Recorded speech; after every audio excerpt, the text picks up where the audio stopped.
Hello friends, வணக்கம். எல்லாரும் எப்படி இருக்கீங்க? நீங்கள் இது வரைக்கும் நம்ம சேனலை சப்ஸ்கிரைப் பண்ணாமல் பார்த்துட்டு இருந்தீங்க அப்படின்னா சப்ஸ்கிரைப் பண்ணிட்டு பாருங்கள். கூடவே இருக்கிற பெல் பட்டனையும் ப்ரெஸ் பண்ணிடுங்க. இப்போ நம்ம கதைக்குள்ளே போயிடலாம். பாஸ்கர் தன் மனைவி ரேஷ்மியுடன் புதுமனை புகுவிழா அழைப்பதில்லை மன்னர் ஊரில் உள்ள தன் சொந்தங்களுக்கு கொடுப்பதற்காக திண்டுக்கல்லிலிருந்து கிளம்ப ஆயத்தமானான் காரில். ரெடியா? சீக்கிரம், டைம் ஆயிடுச்சு என்றான் பாஸ்கர். வந்துட்டேன், ஏன் இவ்வளோ அவசரம் என்று கடிந்து கொண்டாள் பாஸ்கரிடம். காரை ஸ்டார்ட் செய்த பாஸ்கர் அப்போது மனதில் நினைத்து கொண்டான்.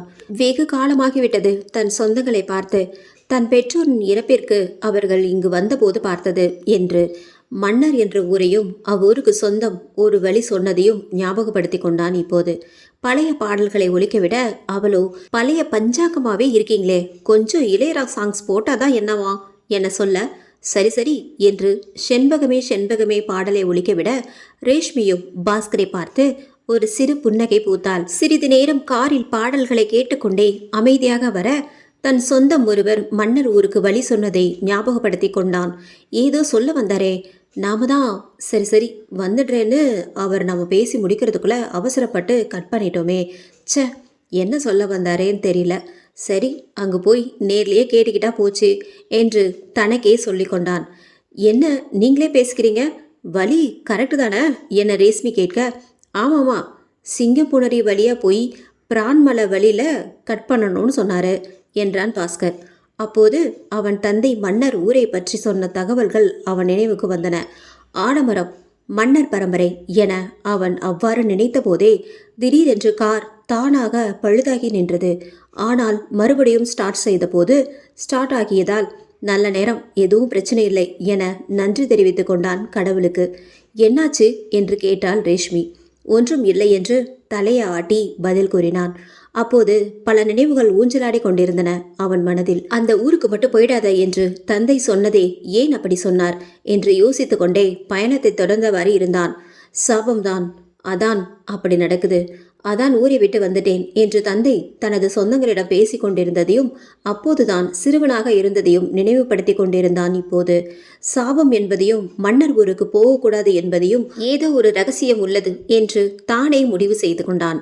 சிங்கம் புணரியை கடந்து வந்ததும் பிரான்மலை என்று இடதுபுறம் பலகையில் எழுதியிருந்ததை பார்த்து இடப்பக்கமாக உள்ள ரோட்டில் காரை செலுத்தினான்.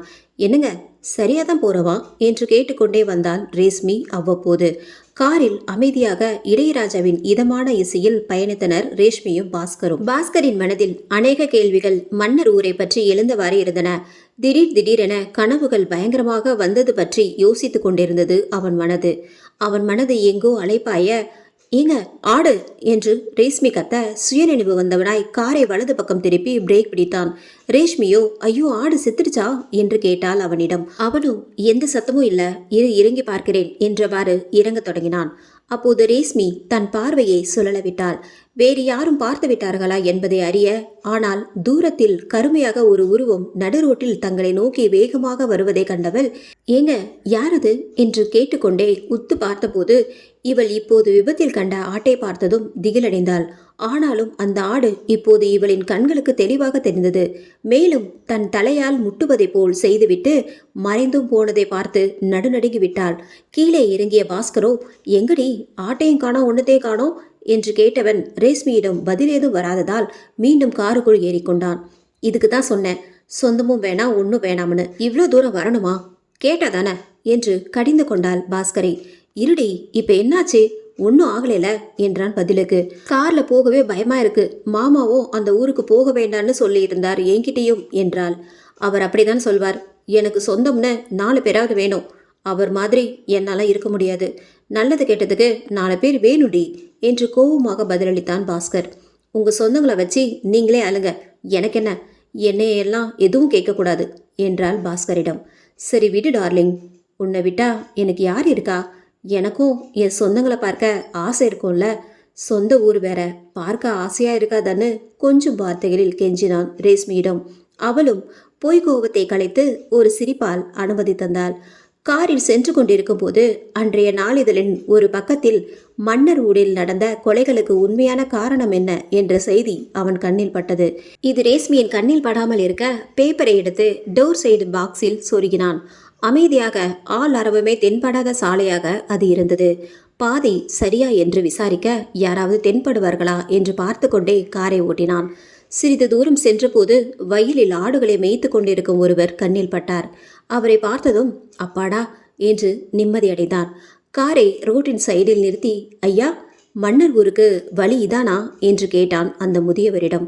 முதியவரோ, இருங்க இருங்க, மேலே வரேன் என்று காரை நோக்கி ஒருவித மரியாதையுடன் அருகில் வந்தார் முதியவர். மன்னர் ஊருக்கா ராசா? இப்படியே 1 மைல் தூரம் போனீங்கன்னா ஒரு டீ கடை வரும். அங்கே 2 ரோடு பிரியும். இடக்க பக்கமாக போனீங்கன்னா குறுக்கு பாதை. ஆனால் வழி மோசமாக இருக்கும்னு நினைக்கிறேன். வலக்க பக்கமாக போனீங்கன்னா 5 மைல் ஜாஸ்தியாகும். அந்த வழியாக தான் எல்லோரும் போவாங்க என்றார் முதியவர்.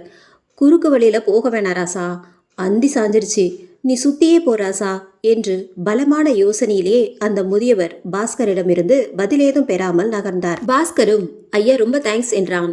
ஆனால் அவர் அதை காதில் வாங்கி கொண்டது போல் தெரியவில்லை. மன்னர் ஊரை கேட்டால் ஏன் விசித்திரமாக இருக்கின்றனர் என்று மறுபடியும் தனது சிந்தனை உலகத்திற்கு காரை ஓட்டியபடியே சென்றான்.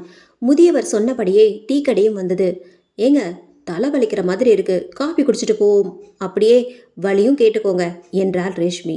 பாஸ்கரோ நீ சொன்னா செய்யாமலையா என்று கண்ணடித்து விட்டு காரை நிறுத்த இறங்கினான். நீயும் இறங்கி வா என்றான் பாஸ்கர். அண்ணா 2 காஃபி போடுங்க. இந்த மன்னர் ஊருக்கு லெஃப்டில் போகலான்னு பெரியவர் ஒருத்தர் சொன்னார். வர்ற வழியில் ஆனால் ரோடு சரியாக இருக்குதுன்னு சொல்கிறாரு. எப்படி போனால் சீக்கிரம் போகலாம் என்று கேட்டான் பாஸ்கர். மன்னர் ஊருக்கு லெஃப்ட்லையா என்றவுடன் திகைத்தார் கடைக்காரர். ராத்திரி ஆக போகுது, அந்த ரோடு ரொம்ப பழைய ரோடு வேற, சரி இருக்காது, மாட்டு வண்டி பாதை மாதிரி இருக்கும். அந்த ஊர்க்காரனுங்களே இந்த பாதையை மறந்து பல வருஷம் ஆகுது. நீங்கள் வலக்கை ரோட்லேயே போங்க, ரோடு நல்லா இருக்கும் என்றார் பாஸ்கரிடம். ஏன் போகக்கூடாது? கார் போகிற அளவுக்கு வழி இருக்கும்ல என்றான் பாஸ்கர். அதுவா, அது ஒரு பெரிய கதை தம்பி. கதையா? என்ன கதை என்று ஆர்வமானான் பாஸ்கர். இந்த வழியில போனா ஆலமரம்னு ஒரு இடம் வரும். அங்க பெரிய ஆலமரம் இருக்கிறதுனால அப்படி பேரு. அந்த இடத்துல பேய் இருக்கிறதாக ஒரு பேச்சு. அந்த காலத்துல ஆலமரம் இருந்த இடத்துல ஒரு ஊர் இருந்ததாகவும் அங்கு இருந்த மக்கள் ஏதோ மர்மமான முறையில ஒரே நாள்ல செத்ததாகவும் இப்ப அந்த இடத்துல அவங்க வச்ச ஆலமரம் மட்டுமே இருக்கிறதாகவும் அதுக்குள்ள அந்த மக்கள் ஆவி எல்லாம் சேர்ந்து ஒரு அகோர உருவமா இருக்கிறதாகவும் ஒரு பேச்சு. அந்த அகோர உருவம் சூரியன் மறைஞ்சு இரவாயிட்டா இந்த வழியா மன்னர் ஊருக்கு போற மக்களை கொடூரமா கொலை பண்றதாகவும் செய்தி பரவ, அப்போ மன்னர் ஊர்ல கோட்டை அமைச்சு ஆட்சி செஞ்ச அரச பரம்பரை இந்த பேய்க்கு முடிவு கட்ட பல மந்திர தந்திரவாதிகள் எல்லாரையும் வர வச்சு யாகம் நடத்த, அதுவரை அரண்மனை பக்கமே வராத அந்த பேய் ராஜாவோட செய்கையால கோபமாகி அரச பரம்பரையை சேர்ந்த ஒவ்வொருவரையும் இரவு நேரத்தில் 12 மணிக்கு கோட்டையிலேயே ஒவ்வொருவராக கொன்று அவர்களது ரத்தத்தில் குளித்து குடல்களை மாலையாக அணிவித்து கொண்டு திரும்பி செல்லுமாம். இவ்வாறு கொடூர கொலைகளும் அதிகரித்து அரச வம்சமும் இறுதியாக ஒரு மந்திரவாதியால் கோட்டைக்கு வராதவாறு மட்டும் தடுக்கப்பட்டது. ஆனாலும் காலங்கள் ஆக ஆக அரச வம்சமே அழிந்து போனது. கோட்டையும் மண்ணாகி போனது. ஊர் மட்டுமே மிச்சம். ஆனால் சாபம் மட்டும் தொடர்வதாக இன்றளவும் நம்புகிறார்கள் அந்த ஊர் மக்கள். அந்த ஆலமர பாதை ஒரு காலத்தில் ராஜபாட்டையாக இருந்த பாதை அது. ஆனால் இந்த பேயின் தொந்தரவால் அரச குடும்பத்தின் சிலர் மக்களின் பாதுகாப்புக்காக இருபுறமும் மந்திரங்கள் செய்து பேயை அந்த ஆலமர பகுதியில் மட்டுமே நடமாட விட்டனர். இன்றும் அந்த பேய் அந்த மரத்தில் இருப்பதாகவும் எந்த உயிரினங்களும் பறவைகளும் அந்த ஆலமரத்தில் தங்குவதே இல்லை. இலைகள் இல்லாமலேயே கருத்த நிறத்தில் இன்றும் கம்பீரமாக நிற்கிறது அந்த மரம். இரவு 12 மணி ஆனால் பட்சிகளின் சத்தமும் நாய் ஓநாய்களின் சத்தமும் மன்னர் ஊரையே பிளக்கும் அளவுக்கு கேட்குமாம். ஆலமரமும் பெரிதாக வளருமாம். இரவு நேரத்தில் மட்டும் அதன் வேர்பகுதி கோட்டை போல் இருக்கும் என்று சொல்வார்கள்.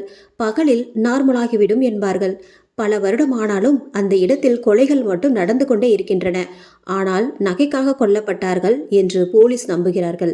ஆனால் மக்களோ இதற்கு பேய்தான் காரணம் என்று சாமியார் சொன்னதை நம்பினார்கள். ஆனால் போலீஸோ தகுந்த ஆதாரங்களுடன் கொலைகளை செய்தவர்கள் மன்னர் ஊர்க்காரனுக்கு தான் நகைக்காக அந்த வழியாக சென்றவர்களை இரவு நேரத்தில் கொன்றனர் என்றார்கள். விசாரணை செய்ததில் கொலை செய்தவர்கள் மன்னர் ஊருக்காரர்களே என்பது தெரிந்தவுடன் அவ்வூர் மக்களையே கொலையாளியை பிடித்து போலீசிடம் ஒப்படைத்தனர். அவ்வூர் வழக்கப்படி அவர்களது நியாய தர்மங்களுக்கு உட்பட்டு சட்டத்தையும் மதித்து நடந்து கொண்டனர். ஆனால் கொலையாளிகளோ, நான் கொலை செய்யல, ரத்தம் சட்டையில எப்படி வந்தது, நகை எப்படி வந்தது, நான் ஏன் அங்கே போனேன்னு தெரியல என்று கொலை செய்தவர்கள் சொன்னார்கள். ஆனால் அது யாரும் நம்ப தயாரில்லை. குற்றவாளிகளும் ஒவ்வொருவராக உடல்நிலை சரியில்லாமல் ஜெயிலுக்குள்ளேயே இருந்தாங்கன்னு சொல்றாங்க என்றார் கொடைக்காரர். ரீசண்டாக இப்போ கூட 2 வருஷத்துக்கு முன்னாடி அந்த வழியில் போன 5 பேரில் 4 பேர் கொடூரமாக கொல்லப்பட்டாங்க. அதில் ஒருத்தன் தப்பிச்சவன் பைத்தியமாக திரியிறான் மன்னர் ஊரில்.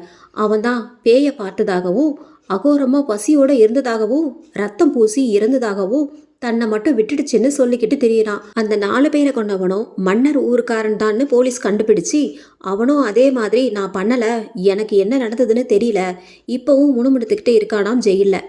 அந்த வழியில் போகாதீங்கன்னு சொல்கிறானாம். போலீஸ் என்னதான் பேய் இல்லைன்னு சொன்னாலும் அவங்களும் அந்த ஆலமர வழியில் போகிறதில்ல. மக்களும் குழப்பத்துடனேயே சாமியை பயபக்தியாக கும்பிடுறாங்க. சாமியாரும் பரம்பரையாக செய்கிற மந்திரங்களை யாகங்களை செஞ்சுக்கிட்டு வர்றாரு மக்களை காப்பாற்றுறதுக்கு. இன்னொரு விஷயமும் சொல்கிறாங்க. 12 மணிக்கு இந்த வழியாக போகிற மக்களை காப்பாற்ற இப்போவும் அந்த அரச குடும்பத்து ராசா ஒருத்தர் குதிரையில் வர்றதாகவும் திரும்பி செல்லுங்கள் என்று சொல்லிவிட்டு இவர்களை காப்பாற்ற குதிரையில் முன்னோக்கி செல்வதாகவும் ஆலமரத்திலிருந்து அகோர உருவம் வந்து இவருடன் சண்டையிட்டு அவரை கொடூரமாக கொன்று ரத்தத்தில் குளித்து உடல் உறுப்புகள் தன்மேல் போட்டுக்கொள்வதாகவும் அந்த மக்கள் அவ்வாறே கொல்லப்படுவதாகவும் பேச்சு இருக்கிறது. ஆனால் உண்மையா பொய்யான்னு யாருக்குமே தெரியல. நகைகள் காணாமல் போகிறதால மனிதனே செய்கிறான் என்று அரசும் நம்புகிறது. ஆனால் பேய் தான் காரணம்னு சில பேர் சொல்கிறாங்க, திருடர்கள் தான் காரணம்னு சில பேர் சொல்கிறாங்க. ஆக பேய் இருக்கா இல்லையா, அதுவும் ஏன் இரவு மட்டும், அதுவும் அந்த சத்தம் ஏன் 12 மணிக்கு, விடை தெரியா கேள்விகள் இப்போவும். இப்போ என்ன சொல்ல வரீங்க, பேய் இருக்கா இல்லையா, இந்த வழியில் இன்னுமா போக நினைக்கிறீங்க என்று கேட்டார் பாஸ்கரிடம். பாஸ்கரோ, திருட்டு கொலைன்னு சொல்லுங்க, ஒத்துக்கிறோம், அதுக்காக பேய் பிசாசுன்னு பீலா விடாதீங்க என்றான். அதுக்கு மேலே உங்கள் இஷ்டம் தம்பி என்றார் கடைக்காரர். ரேஷ்மியும் தன் பங்குக்கு அண்ணா காஃபியும் சூப்பர் கதையும் சூப்பர் என்று டீ கடைக்காரரை பார்த்து சிரித்துவிட்டு காரில் ஏறினாள். பாஸ்கரும் காரை ஸ்டார்ட் செய்ய சிறிது நேரம் இருவரும் டீ கடைக்காரர் சொன்னதை நக்கல் செய்து வந்தனர். கார் நெருங்கி செல்ல செல்ல இருபுறமும் மரங்கள் அடர்ந்த காடாக காட்சியளித்தது. திடீரென்று கார் வேகம் தானாக குறைந்து அதிக பளுவை இழுப்பது போல் தோன்றியது. ஒரு மரக்கிளையும் டமால் என்று காரின் பேனட்டின் மீது விழுந்தது. இதை சற்றும் எதிர்பாராத பாஸ்கர் பயத்தில் காரை பிரேக் போட்டு நிறுத்தினான். பின்னாடி ரேஷ்மி என்று அழைத்து கொண்டே திரும்புகையில் ரேஷ்மி காணவில்லை. ரேஷ்மி ரேஷ்மி என்று கத்தினான். என்னங்க இப்படியா பிரேக் போடுவீங்க, எங்கேயும் போகல, இங்கே தான் இருக்கேன். நீங்கள் போட்ட பிரேக்கில் மொபைல் விழுந்துடுச்சு, பேய் பயம் ஆரம்பமோ என்றாள்.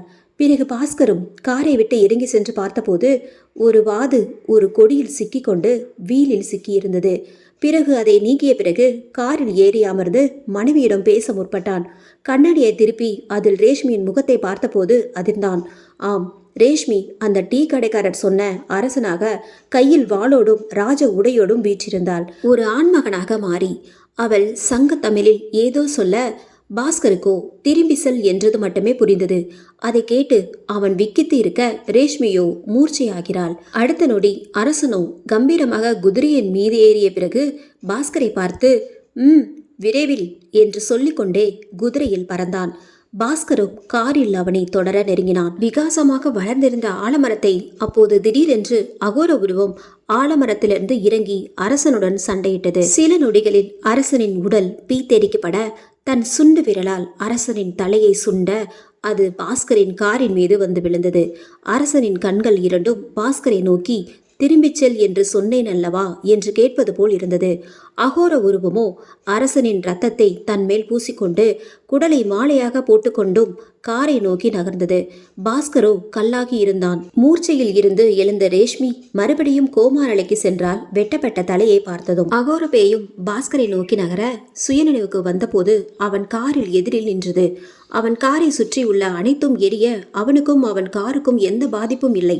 அவன் அகோர பேயை உற்று பார்க்கையில் 1000 பேரை கொடூரமாக கொலை செய்யும் வெறி தெரிந்தது. உருவமோ குடல்களாலும் இதயங்களாலும் மார்புகளாலும் கவரப்பட்டு ரத்தம் வடிய வடிய எத்தகைய வடிவம் என்றே தெரியவில்லை. துர்நாற்றம் நிசப்தம் மட்டுமே உணரப்பட்டது. தேவைப்படும் போது மட்டுமே கண்ணோ காலோ கையோ மனித உருவமாகவோ உருவான வடிவத்தையே எடுத்துக்கொண்டது. ஒன்று மட்டும் உண்மை, அதை அழிப்பது என்பது அசாதாரணத்தின் உச்சம் என்று புரிந்து கொண்டான் பாஸ்கர். அரசனின் தலை உருண்டு வந்து அதனிடத்தில் விழுந்தது. அதன் தன் கால்களால் ஓங்கி மிதித்த போது அரசனின் கண்களோ கூந்தபானை கொட்டை போல் வெடித்து சிதறியது. வெற்றியடைந்தது போல் அகோர கோபத்தில் மறைந்தபோது உக்கிரமாக விடமாட்டேன் என்ற உடல்மொழியையே காட்டியது. சில நொடிகளில் அனைத்தும் மறைந்தது. இது உண்மையா பொய்யா என்று கூட உணர முடியவில்லை. ஆனால் பயத்தின் அவன் இதயம் துடிக்கும் சத்தம் அவன் மூச்சு காற்றை விட பலமாக கேட்டது. அவன் ரேஷ்மியை திரும்பி பார்த்தான். அவள் படுத்துக்கொண்டே ஏதோ பேசினாள் சங்கத்தமிழில். அவளுக்கு என்ன ஆயிற்று என்று பதறினான். ரேஷ்மி, ரேஷ்மி என்று எழுப்பினான். அவள் மெதுவாக எழுந்தாள். கண்களில் கோபம் நெருப்பாக எரிந்தது. நான் உன் ரேஷ்மி அல்ல என்றாள். மறுபடியும் மயக்கமடைந்து விழுந்தாள். விக்கித்து இருந்தவன் சிறிது நீரை தெளித்தான் அவள் மீது. கண் விழித்தாள் மெதுவாக. என்னங்க, என்னாச்சு? என்ன நடந்துச்சு? பயமா இருக்கு, கிளம்புங்க என்றாள். ஆனால் அவனோ உண்மையாவே பிரம்மையா என்ற குழப்பத்திலே இருந்தான். அங்கே அவர்கள், எங்கே ரத்தம், எங்கே தீ, எதற்காக இந்த சண்டை, கொலை, என்ன நடந்தது என்ற யோசனையில் மிதந்தான். நாம் ஏன் தாக்கப்படவில்லை என்று யோசித்தான். அகோர பேய் அருகில் வரும்போது ஒரு அமானுஷ்யம் அவன் காரில் நடந்தது. ஆம், அகோர பேய் அவனை பார்த்து முறைக்கவில்லை. ஏதோ நடந்திருக்கிறது பின் இருக்கையில் நம்மை அறியாமல் என்பதை உணர்ந்தான். ஞாபகப்படுத்த முயற்சிக்கையில் காரின் உள்ளே தங்க நிறமாக அனைத்தும் ஜொலித்ததை உணர்ந்தான். பின் இருக்கை கனமானதை இப்போது உணர்ந்தான்.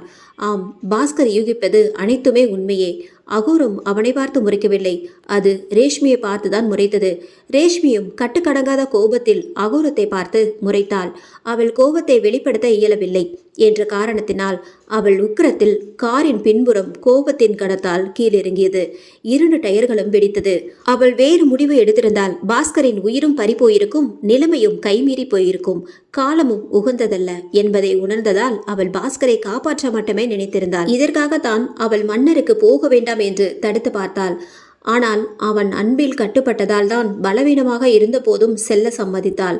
பிரான்மலை அருகில் வரும்போது நிகழவிருந்த கோர விபத்தை தன் சக்தியால் ஆட்டின் மீது மோதி பள்ளமாக இருந்த வயலில் விழாமல், கனநொடியில் காரிலிருந்து இறங்கி கவிழாமல் தன் கைகளால் நிறுத்தினாள். ஆம், அகோரத்தின் சதி என்பதை அவள் அங்கு நிகழ்ந்த சம்பவத்தால் உணர்ந்தாள். அங்கு ஆடு என்பதே ஒரு மாயை, உண்மையில் ஆடு அல்ல, அது அகோர ஆவியின் சித்து விளையாட்டு. அனைத்தும் உணர்ந்தவனாய் ரேஷ்மி ரேஷ்மி அல்ல என்பதையும் நினைத்தபோது ஒரு முடிவுக்கு வந்தான். அமைதியாக வீடு திரும்புவதா இல்லை மன்னர் ஊருக்கு செல்வதா என்று நினைத்தான். ரேஷ்மியும் ஏங்க வாங்க போவோம் என்று கத்திக்கொண்டே இருந்தால் அதீத பயத்தில்.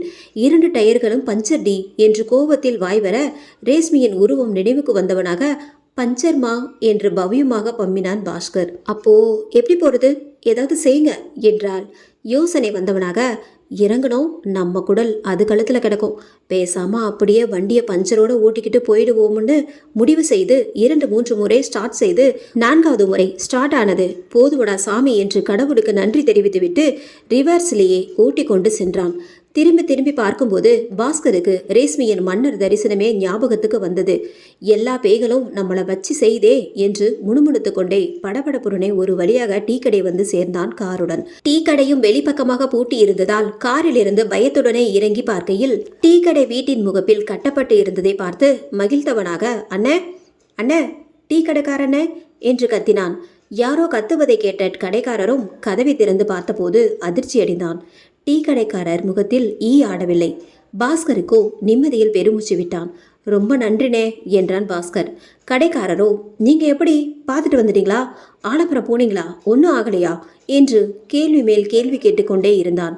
பிறகு யோசனை வந்தவனாக, வாங்க வாங்க உள்ள வாங்க, எனக்கு தெரிஞ்ச இந்த ஆலமரத்துக்கு போயிட்டு உயிரோடு வந்தது நீங்க தான். என் வயசுக்கு நான் அந்த பக்கம் போனவங்க திரும்பி வந்து நான் பார்க்கல. 12 மணி ஆனா ஒரு வித அசாதாரணம் நிலவு இங்கே இருந்து மன்னர் ஊர் வர எங்க நாயே அடங்கி ஒடுங்கி படுத்துடும். நல்ல நேரம் 12 மணிக்குள்ள திரும்பி வந்துட்டீங்க, இல்லைனா உங்க பேர் தான் வந்திருக்கும் பேப்பர்ல என்றான் கடைக்காரன். மீண்டும் தொடர்ந்தான். உங்களுக்கு எதுவும் ஆகலையே என்றான் கரிசனமாக. ரேஷ்மியிடமும், ஏமா தங்கச்சி ரொம்ப பயந்துட்டீங்க போல, முகம் எல்லாம் ஒரு மாதிரியா இருக்கு என்று கேட்டான். பாஸ்கரோ தன் மனதுக்குள், அடே நான் தாண்டா பயந்து போய் கிடக்கிறேன், பாத்ரூம் கூட போகாம என்று நினைத்து கொண்டே, அண்ணே பாத்ரூம் எங்கண்ணே இருக்கு என்று கேட்டான். பாத்ரூமா தம்பி, இது கிராமம், இங்கே இருக்கிறதே 2 வீடு தான், பக்கத்திலேயே குளம் இருக்கு, காடு இருக்கு, வயல் இருக்கு, வெளியில தான் கொல்லை பக்கம் தான் போகணும் என்றான் கடைக்காரன். வெளியிலையா? அடப்பாவி, இதுக்கு நான் ஆலமரத்திலேயே செத்து போயிருக்கலாம் போலையே, இங்க வந்து சாவறதுக்கு என்று நினைத்து கொண்டான். சரி சரி, 12 மணி ஆகுறதுக்குள்ள போயிட்டு வந்துடுவோம்னு. அண்ணன் கொஞ்சம் துணைக்கு வரீங்களா என்று தயக்கத்துடன் கேட்டான் பாஸ்கர். டீ கடைக்காரரோ தம்பி ரொம்ப பயந்து போயிருக்காப்ல என்று சிரித்தான். அடே, நீ பார்த்திருந்தா அங்கேயே செத்து போயிருப்படா என்று முணுமுணுத்தான். அவளும் எனக்கு என்ன நடந்ததுன்னே தெரியல, மயக்கம் போட்டுட்டேன் என்றாள். அண்ணன் போலாமா என்றான் பாஸ்கர். தம்பி நானே என் பொண்டாட்டியை தான் கூட்டிட்டு போவேன். ஏன்னா ஒரு தடவை இப்படி தான் தெரியாதனமா போனேன். அப்போ ஒரு மாதிரியா சத்தம், பயங்கரமா கோவம் வர மாதிரி பேசுற மாதிரி. யாரா அவன் இந்த நேரத்துல? குடலை உருவி மாலையா போட்டுக்கணுமான்னு கேட்டுச்சு. அன்னைக்கு மறந்தவன் தான், இன்னைக்கு வேற போகவே இல்லையே என்றான் கடைக்காரன். பாஸ்கரும் சரி சரி, நானே தனியா போய்க்கிறேன் என்றான். கடைக்காரனும் அவர்கள் இருவருக்கும் ஒரு அறையை தயார் செய்து கொடுத்தான். நீங்க இங்க படுத்துக்கோங்க, எது வேணாலும் கூப்பிடாதீங்க, நீங்களே எடுத்துக்கோங்கன்னு சொல்லிவிட்டு தன் அறைக்கு நகர்ந்தான். சிறிது நேரத்தில் என்ன நினைத்தானோ, சரி வாங்க தம்பி போலாம் என்றான். ஆனா 10 நிமிஷம் தான் டைம் என்றான். பாஸ்கரும் சரி. இருவரும் கிளம்ப ஆயத்தமாக, ரேஷ்மி நீ தூங்கு, வந்துடுறேன் என்றான். இருவரும் டார்ச் லைட்டுடன் கிளம்ப பாஸ்கர் வீட்டை விட்டு வெளியே வந்ததும் கத்திய தவளைகள், குரைத்த நாய்கள், மற்ற பட்சிகள் அனைத்தும் நிறுத்தின சத்தத்தை. நிலவு கூட மறைந்து கொண்டது என்று நினைத்தான். சிறிது தூரம் நடந்து சென்றவுடன், தம்பி அதான் நம்ம எல்லாம் இங்கேயே முடிச்சுக்கோங்க, அதை தாண்டி போயிடாதீங்க என்று சொல்வதற்குள் பாஸ்கர் ஒரு காலை வைக்க ஒரு அசரீரி சொன்னது, வா வா, உனக்காகத்தான் காத்திருக்கிறேன், நீ வருவாய் என்று தெரியும், உன் கடைசி சொட்டு இரத்தத்தையும் எடுத்தால்தான் நாங்கள் நிம்மதி அடைவோம் என்றது. பாஸ்கரோ திகிலடைந்து நிற்க, ஒரு காலை எடுக்கும் நொடியில் ஒரு பெரிய உருவம் ஒன்று அவனை பார்த்து கொண்டே கடந்தது. அப்போது அவளால் பிழைத்தாய் என்று எண்ணாதே, உனக்கான நேரம் குறிக்கப்படவில்லை, அன்று வரை பொறுத்திரு, ஆனால் உனது இனத்தின் அஸ்தமனம் முடியும் தருவாயில் உள்ளது என்றது. கடைக்காரனுக்கு இது எதுவும் கேட்கவில்லை. அவனுக்கு தம்பி டைம் ஆயிடுச்சு போலாமா, பேயி வந்துட போகுது என்று கூறினான். பாஸ்கரோ அடப்பாவி, பேய் இப்பதாண்டா கதை சொல்லிட்டு போகுது என்றான். என்னப்பா? ஒன்னும் இல்லைண்ண, வாங்க போகலாம் என்றான் பாஸ்கர். இரவு 12 மணி ஆக 3 நிமிடங்கள் இருக்கும்போது இருவரும் வீட்டை அடைந்தனர். பாஸ்கரும் நிச்சயமாக ரேஷ்மிக்கு ஏதோ பேயுடன் தொடர்புண்டு, நம்மிடம் மறைக்கிறாளா அல்லது அவளுக்கே தான் யார் என்று தெரியவில்லையா என்ற சிந்தனையில் உறங்க சென்றான். ஆழ்ந்த உறக்கத்திற்கு பாஸ்கர் சென்றவுடன் ரேஷ்மி எழுந்தாள். ஆனால் ரேஷ்மியாக அல்ல, வீராயாக. தன் கணவனை காப்பாற்ற சில மந்திரங்களையும் சில வரைபடங்களையும் அவன் தலைமாட்டில் வரைந்து வைத்தாள். அப்போது அகோரப்பை தன்னிடம் பேசியதை அசை போட்டாள். என்ன வீராயி, அழைத்து வந்து விட்டாயா? உன்னவனை இக்கணமே அழித்துவிட முடியும். ஆனால் இப்படி அல்ல, என் இனத்தை அழித்த உன் இனத்தை இன்னும் கொடூரமாக அழிப்பேன் உன் கோட்டையிலேயே. அன்று உன் இனம் கொண்டாடியது போல் நாங்களும் கொண்டாடுவோம் என்றது. இதை நினைத்து கொண்டே இருக்கையில் ஆலமரத்தின் சத்தம் அதிகமாக கேட்க தொடங்கியது. எண்ணற்ற குரல்களின் ஒப்பாரி, தலை தெறிக்க ஓடும் சத்தம். எங்களை விட்டுடுங்கப்பா என்று கெஞ்சியது. என் மகளை விடுங்க என்ற தாயின் அழுகை. வெட்டுப்பட்ட கைகளும் கால்களும் தலைகளுமாக எங்கு நோக்கினும் ரத்தம். வாள்களின் சத்தமும் குதிரைகளின் சத்தமும் காதை கிழித்தது. ரேஷ்மி என்ற வீராயின் காதுகளில். கொடுமைக்கார அரசன் காலபிரான் அதே நொடியில் பாஸ்கரின் கனவில் அப்போது வந்தான். மன்னர் சாம்ராஜ்யத்தின் கொடுமைக்கார அரசன். என்ன இது? அலறலின் ஒளி குறைவாக இருக்கிறதே, இது நம்மிடம். நாம் சொல்வதை கேட்கவில்லை என்ற போது ஒருவரும் பிழைக்கக்கூடாது, முடித்து விடுங்கள், பிறந்த குழந்தை உட்பட என்றான். உங்களால் முடிந்தவரை கொடுமைப்படுத்துங்கள், ஒருவரும் அமைதியாக இறக்கக்கூடாது என்று ஆணையிட்டான். அப்போது ஒரு 2 மாத கர்ப்பிணி கூட இழுத்து செல்லப்பட்டாள். அவளோ அரசரிடம், அரசே, நான் கர்ப்பமாக இருக்கிறேன், விட்டுவிட சொல்லுங்கள், நாங்கள் எங்கோ சென்று பிழைத்துக் கொள்கிறோம் என்று கெஞ்சினாள். அரசனோ, அப்படியா, சரி, எங்கே உன் கணவன்? அவனை கூப்பிடு, அனுப்பி வைக்கிறேன் உன்னுடன் என்றான். அவளின் கணவன் இழுத்து வரப்பட்டான் அரசன் முன் காவலர்களால். அரசே, இவன்தான் என்று சொல்வதற்குள் அரசன் தன் வாளை உருவி ஒரே வீச்சில் அவன் தலையை கொய்தான். இப்போது இவளையும் அனுப்பி வையுங்கள் என்றான் வீரர்களிடம். முக்கியமாக அவள் குழந்தையையும் என்று கரகர குரலில் சிரித்தான். அதை பார்த்த பொழுது பாஸ்கர் திடீரென்று கனவு கலைந்து தூக்கம் கலைந்து உடல் வியர்க்க எழுந்தமர்ந்தான். ஆம், அம்மன்னன் தான் காலபிரான், முற்பிறவியில் இப்பிறவியில் பாஸ்கராக. இதை கண்ட வீராயி, அரசே என்ன ஆனது என்று கேட்கும்போது பாஸ்கர் ரேஷ்மி என்று நினைத்து, அதுவா என்று இவளை பார்த்து சொல்ல போக வீராயின் உருவத்தால் நம்மளை கொல்ல இவ்வளோ சீக்கிரம் வந்துருச்சா என்று பயத்தில் நினைவிழந்து விழுந்தான். வீராயும் ரேஷ்மியாக மயக்கமடைந்து விழுந்தாள். அதே சமயம் மன்னரில் நாய்களும் ஓநாய்களும் ஆந்தைகளும் தவளைகளும் இரவில் அலற அவைகளின் சத்தம் ஏதோ ஒரு பெரும் அபாயத்தை உணர்த்துவது போல் இருந்தது. மன்னர் ஊரும் பலத்த காற்றுடன் அமானுஷ்ய சத்தங்களால் அலறியது. குதிரையின் சத்தம் கேட்பது போல் இருந்தது அம்மக்களுக்கு. இரவில் மன்னர் மக்கள் தூங்கி பல வருடங்கள் ஆனது. பெண்களின் சத்தமும் முதியோர் குழந்தைகளின் அழுகுரல்கள் சத்தமும் காதை பிளந்தது. திடீரென்று ஒரு வீட்டின் கதவு திறந்தது. அகோர உருவம் அமைதியாக உறங்கிக் கொண்டிருந்தவர்களை உற்று பார்த்தது. ஆம், ஊரில் மக்கள் காணாமல் போவது அகோரத்தால் தான். மக்களை எந்தவித கடவுள்களும் காப்பாற்ற இயலாத அளவுக்கு சக்தியே அகோர ஆத்மா பெற்றிருந்தது. ஏனெனில் அது பல ஆத்மாக்கள் ஒன்றிணைந்த உருவாகிய பழம் பொருந்திய ஆத்மாவாக உருவெடுத்திருந்தது. துர்நாற்றம் குடும்ப தலைவரின் மூக்கை துளைக்க என்னவென்று முழித்தான். அடுத்த நொடியில் அவன் தலையை இழந்தான். விழித்த கண்களோடு அவன் உடலையும் இழுத்து கொண்டு சென்றது. இதை உணர்ந்த அவன் மனைவி எழுந்து குழந்தைகளின் வாயை பொத்தினாள். திரும்பி வந்த அகோரம் அவர்கள் அனைவரையும் தன் நகங்களாலேயே கிழித்து கொன்றது. அவர்களின் இரத்தத்தால் தன் உடலில் பூசிக்கொண்டது. உயிரிழந்த உடல்களையும் இழுத்துச் சென்றது தன்னுடன். ஆம், ஒவ்வொரு அமாவாசை அன்றும் இந்த ஊர் மக்களை பலியிடும் வழக்கம் கொண்டது. இறந்தவன் வீட்டின் நாய் அகோரனை பார்த்து குறைத்தது. அகோரம் கோபத்தில் அதனையும் கொன்றது.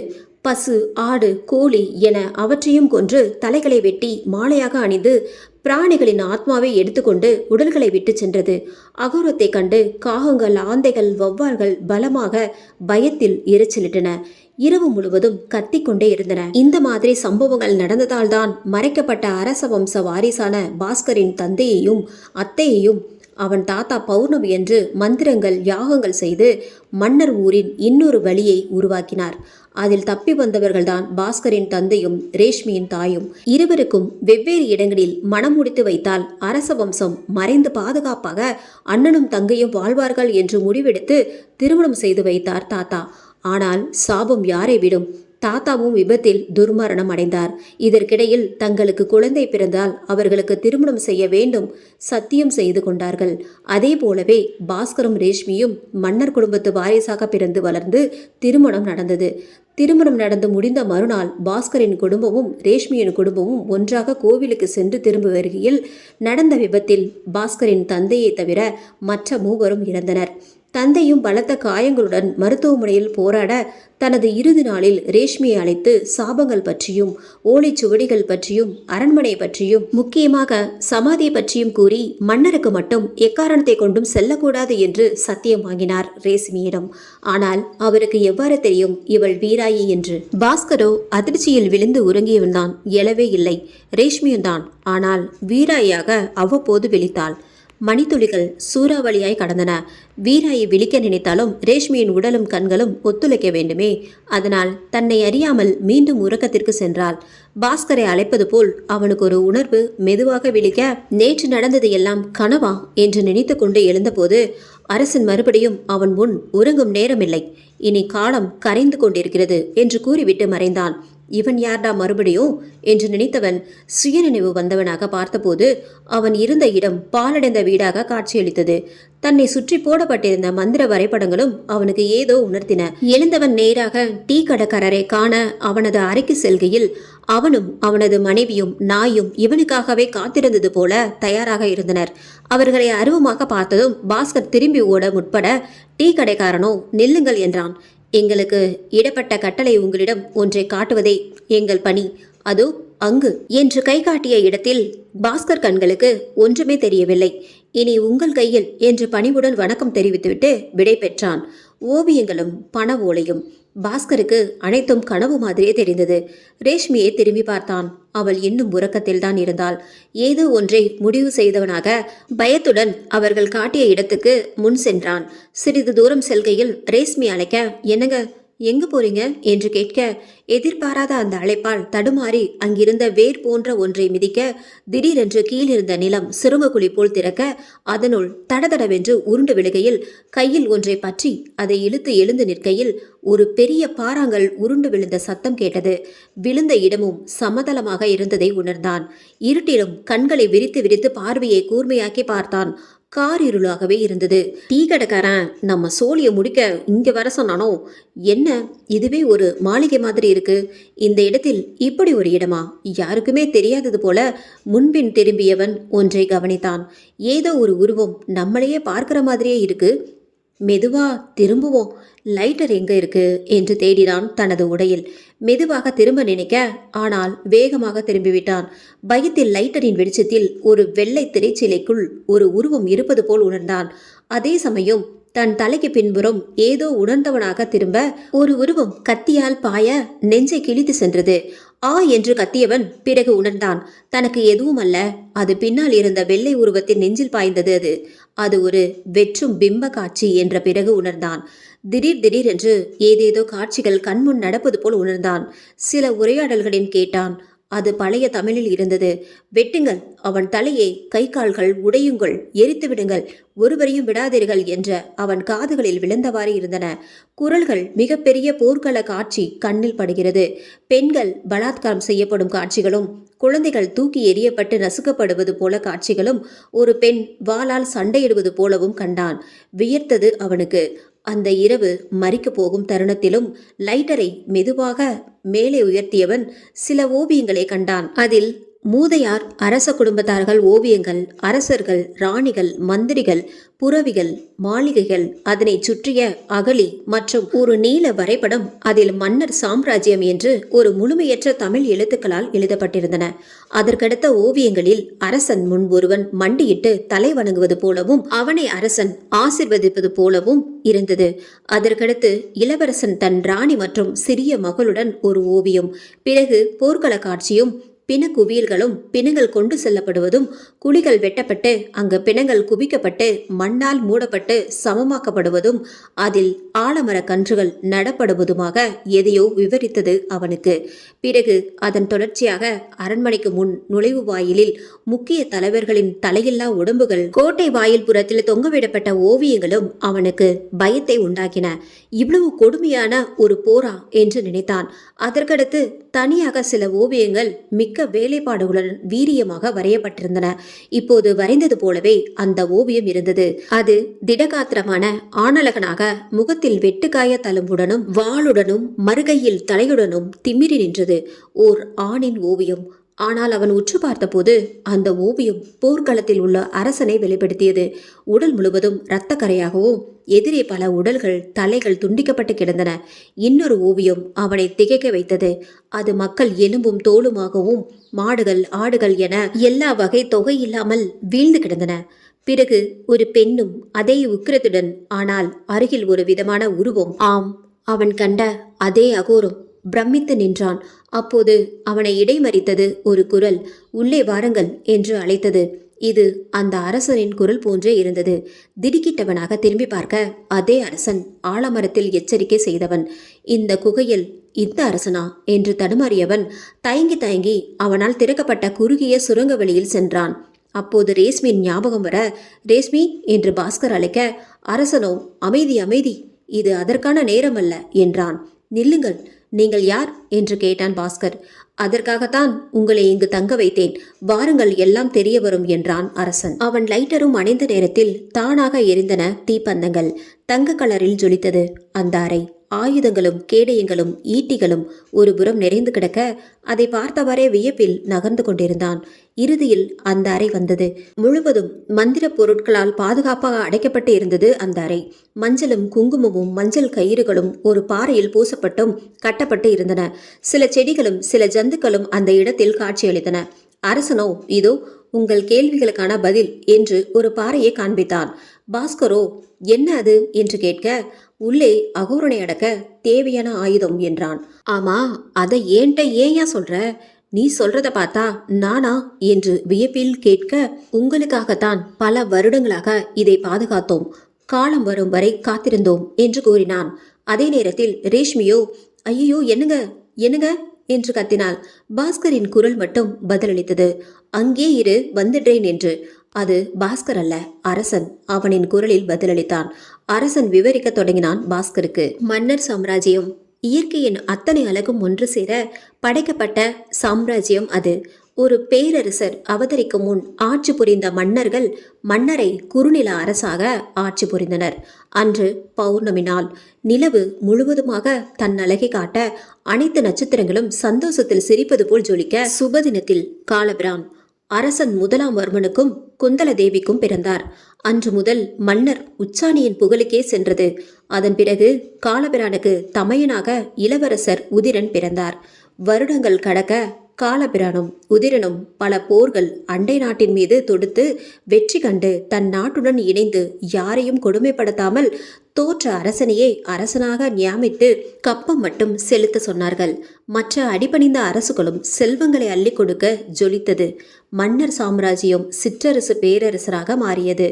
இவ்வளவு இருந்தும் மன்னர் சாம்ராஜ்யம் தனக்கு அருகில் இருக்கும் கோசலை சிற்றரசின் மீது படையெடுக்கவில்லை. ஏனோ காலபிரானுக்கு ஒரு பிரியம் கோசலை சிற்றரசர் மீது. அவ்வளவு பச்சை பசேல் என்று பசுமையாக காட்சியளிக்கும் இயற்கை தேவதை அது. தன் அரண்மனைக்கு அருகில் உள்ள பிரான்மலை உச்சியில் இருந்து பார்க்கையில் அவ்வளவு அழகு கோசலை. இதனாலேயே பிரான்மலை உச்சியில் சிறு மாளிகை எழுப்பி அமைதி தருணங்களில் வந்து ரசிப்பதுண்டு.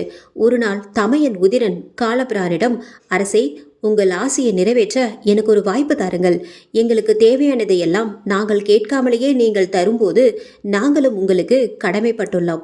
ஆகவே உத்தரவிட்டால் கோசலை சிற்றரசிடம் பேசி அங்கே கடம்பவன காட்டுக்குள் ஒரு மாளிகையை எழுப்புகிறோம்.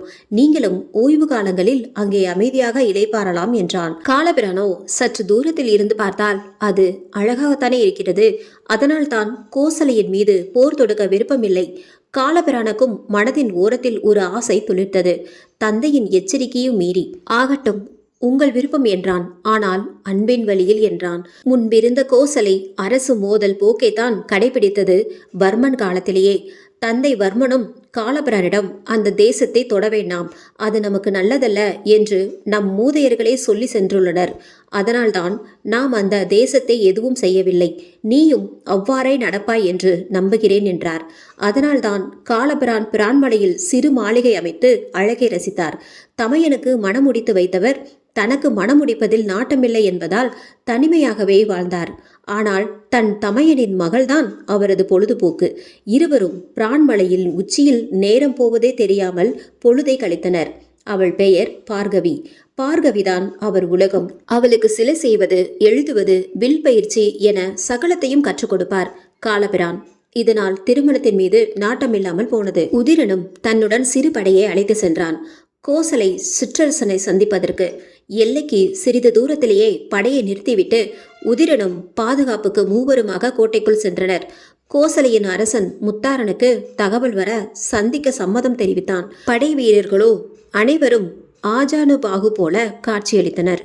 வாள்களும் வில்களும் வித்தியாசமாக இருந்தன. இதுவரை கண்டிராதவை நிச்சயம் இழப்புகளை ஏற்படுத்தும் வல்லமை அந்த ஆயுதங்களுக்கு. அவர்களும் யாரையும் தொந்தரவு செய்வதில்லை. ஆனால் மீறினால் மரணமே பரிசாக கொடுத்தனர்.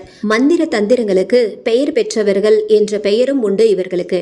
அதையெல்லாம் பார்த்து கொண்டே சென்றவன் கோட்டையை நெருங்கியதும் அமைதியாக நின்றவன் கோட்டையின் அமைப்பை பார்த்தான். பலமான கோட்டை அது. எதிரி வெல்வது என்பது மிக கடினம். அந்த கோட்டை வெளியே தெரிய வாய்ப்பே இல்லை. முழுவதும் பாதாள கோட்டையாகவே இருந்தது. உள்ளே சென்றவன் அரசன் முத்தாரன் வருகைக்காக நெடுநேரம் காத்திருந்தான். உதிரனுக்கோ கோபம் தலைக்கேறியது. ஒரு சிற்றரசன் என்னை அவமதிக்கிறானா என்று. முத்தாரன் அங்கே வர உதிரனோ, நீதான அந்த அரசன் என்று பொங்க, முத்தாரனோ சொல்லுங்கள், என்ன வேண்டும் என அதட்டும் தோணியில் கேட்க, அவனோ கோபம் வந்ததை அடக்கி, எங்கள் பேரரசருக்கு உங்கள் கடம்பவன காட்டில் ஒரு சிறு மாளிகை இங்கு எழுப்ப உங்களிடம் அனுமதி பெற வந்தோம் என்றான். முத்தாரனோ, ஏன், உங்கள் நாட்டில் இடமில்லையோ என நக்கலாக கேட்க, உதிரனோ விருந்தாளியாக வந்ததனால் அமைதி காக்கிறேன், இல்லையேல் என்று உரும, முத்தாரனோ யாரிடத்தில் வந்து கூச்சலிடுகிறாய் என்று அதட்டினான். உதிரனோ, உனக்கு அவகாசம் கொடுக்கிறேன், நல்ல பதிலாக அனுப்பு என்று கூறிவிட்டு நகர முற்பட, இதே முடிவுதான், முடியாது, தாமதிக்காதே, சென்றுவிடு, இல்லையேல் உன் சிரத்தை உன் கைகளுக்கு பரிசாக அளிப்பேன் என்றான். காலபிரானுக்கு அமைதி காப்பேன் என்று வாக்குறுதி கொடுத்ததால் உதிரன் உக்கிரத்தை அடக்கி கொண்டு கோபத்துடன் ஓங்கி ஒரு காலை தரையில் மிதிக்க கோட்டையே ஆடியது போல் இருந்தது. அப்போது முத்தாரனின் இளைய மகள் தன்னை பார்த்து கொண்டே இருப்பதை உணர்ந்தான். ஏனென்றால் முத்தாரனின் முன் இவ்வளவு தைரியமாக யாரும் பேசியதில்லை இதுவரை. அவன் கம்பீர அழகில் மயங்கினாள் செல்லாயி.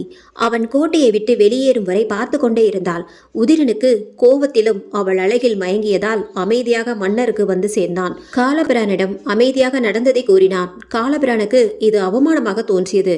ஒரு சிற்றரசனுக்கு இவ்வளவு அகம்பாவமா என்று மனதுக்குள் நினைத்து கொண்டான். உதிரா, விடு, பரவாயில்லை, போர் தற்போது வேண்டாம், அமைதி கொள் என்றான் காலபிரான். ஆனால் மனதிற்குள் தன்னையும் தன் அரசையும் தமையனையும் அவமானப்படுத்தியதே வெறுத்தான். அமைதியாக கேட்டால் எதுவும் கிடைக்காது போல என்று நினைத்து கொண்டான் காலபிரான். உதிரனுக்கும் மனம் அமைதி பெறவில்லை. முடிவெடுத்தான் கோசலைக்கு முடிவு கட்ட. அதே தருணம் உள்நாட்டிலும் காலபிரான் ஆட்சிக்கு ஊறு விளைவிக்கும் ஒரு எதிரி கும்பல் சமயம் பார்த்து இருந்தது. இருவரையும் கொன்று ஆட்சியை கைப்பற்ற உதிரன் ஒற்றர்களை அனுப்பி கோசலையை வேவு பார்த்தான். அதே தருணத்தில் செல்லாயையை காண துடித்தான். இடையில் உதிரனை வேவு பார்க்க சென்று செல்லாயையும் காண விரும்பினான். கோட்டை சுவற்றின் அருகிலிருந்து மதிலில் ஏறி பார்த்தவனுக்கு வியப்பு. தனியாளாக ஒரு பெண் 10 ஆண்களை புரட்டி எடுப்பதை பார்த்து எந்த ஆணும் அவளுக்கு ஈடுகட்ட முடியவில்லை. வாழ்வேச்சிலும் வேகம், அம்பெய்தலிலும் வேகம், சாகசக்காரியாக இருந்தாள். முத்தாரன் சிறு பெண்கள் படையொன்று வைத்திருந்தான். ஒவ்வொரு பெண்ணும் 2 ஆண்களுக்கு சமம் போல வீரத்தில் காட்சியளித்தனர். இப்போது உணர்ந்தான் உதிரன் முத்தாரனின் பிரம்மஸ்தாரம் எதும் என்று. அந்த பெண்கள் மறைமுகமாக தாக்கும் கொரில்லா படையை போல் பயிற்சி பெற்றவர்கள் என்பதை கண்டுணர்ந்தான். அப்போது செல்லாயி அழகை பதுமையாக தோழிகளுடன் காட்டுக்குள் வருவதை பார்த்தான். ஆஹா, இதான் தருணம் என்று முடிவு செய்து ஒரு தந்திரம் செய்தான். அதன் தந்திரமும் பலித்தது. அதுவே முதல் தனிமை சந்திப்பை உருவாக்கி காதலை வலுக்க செய்தது. இப்படியே காதல் தொடர்ந்தது. மறுபுறம் திட்டத்தை தீட்டியும் இருந்தான். ஒரு நாள் கோசலை கோட்டைக்கு வெளியே குழுக்களாக தங்கியிருக்கும் அவன் படை வீரர்களை தாக்கி கோட்டையை முற்றுகையிட முடிவு செய்தான் உதிரன். ஆம், அவர்கள்தான் தோற்றத்தில் விவசாயிகள் போல் மாறி விவசாயம் செய்து வந்தனர்.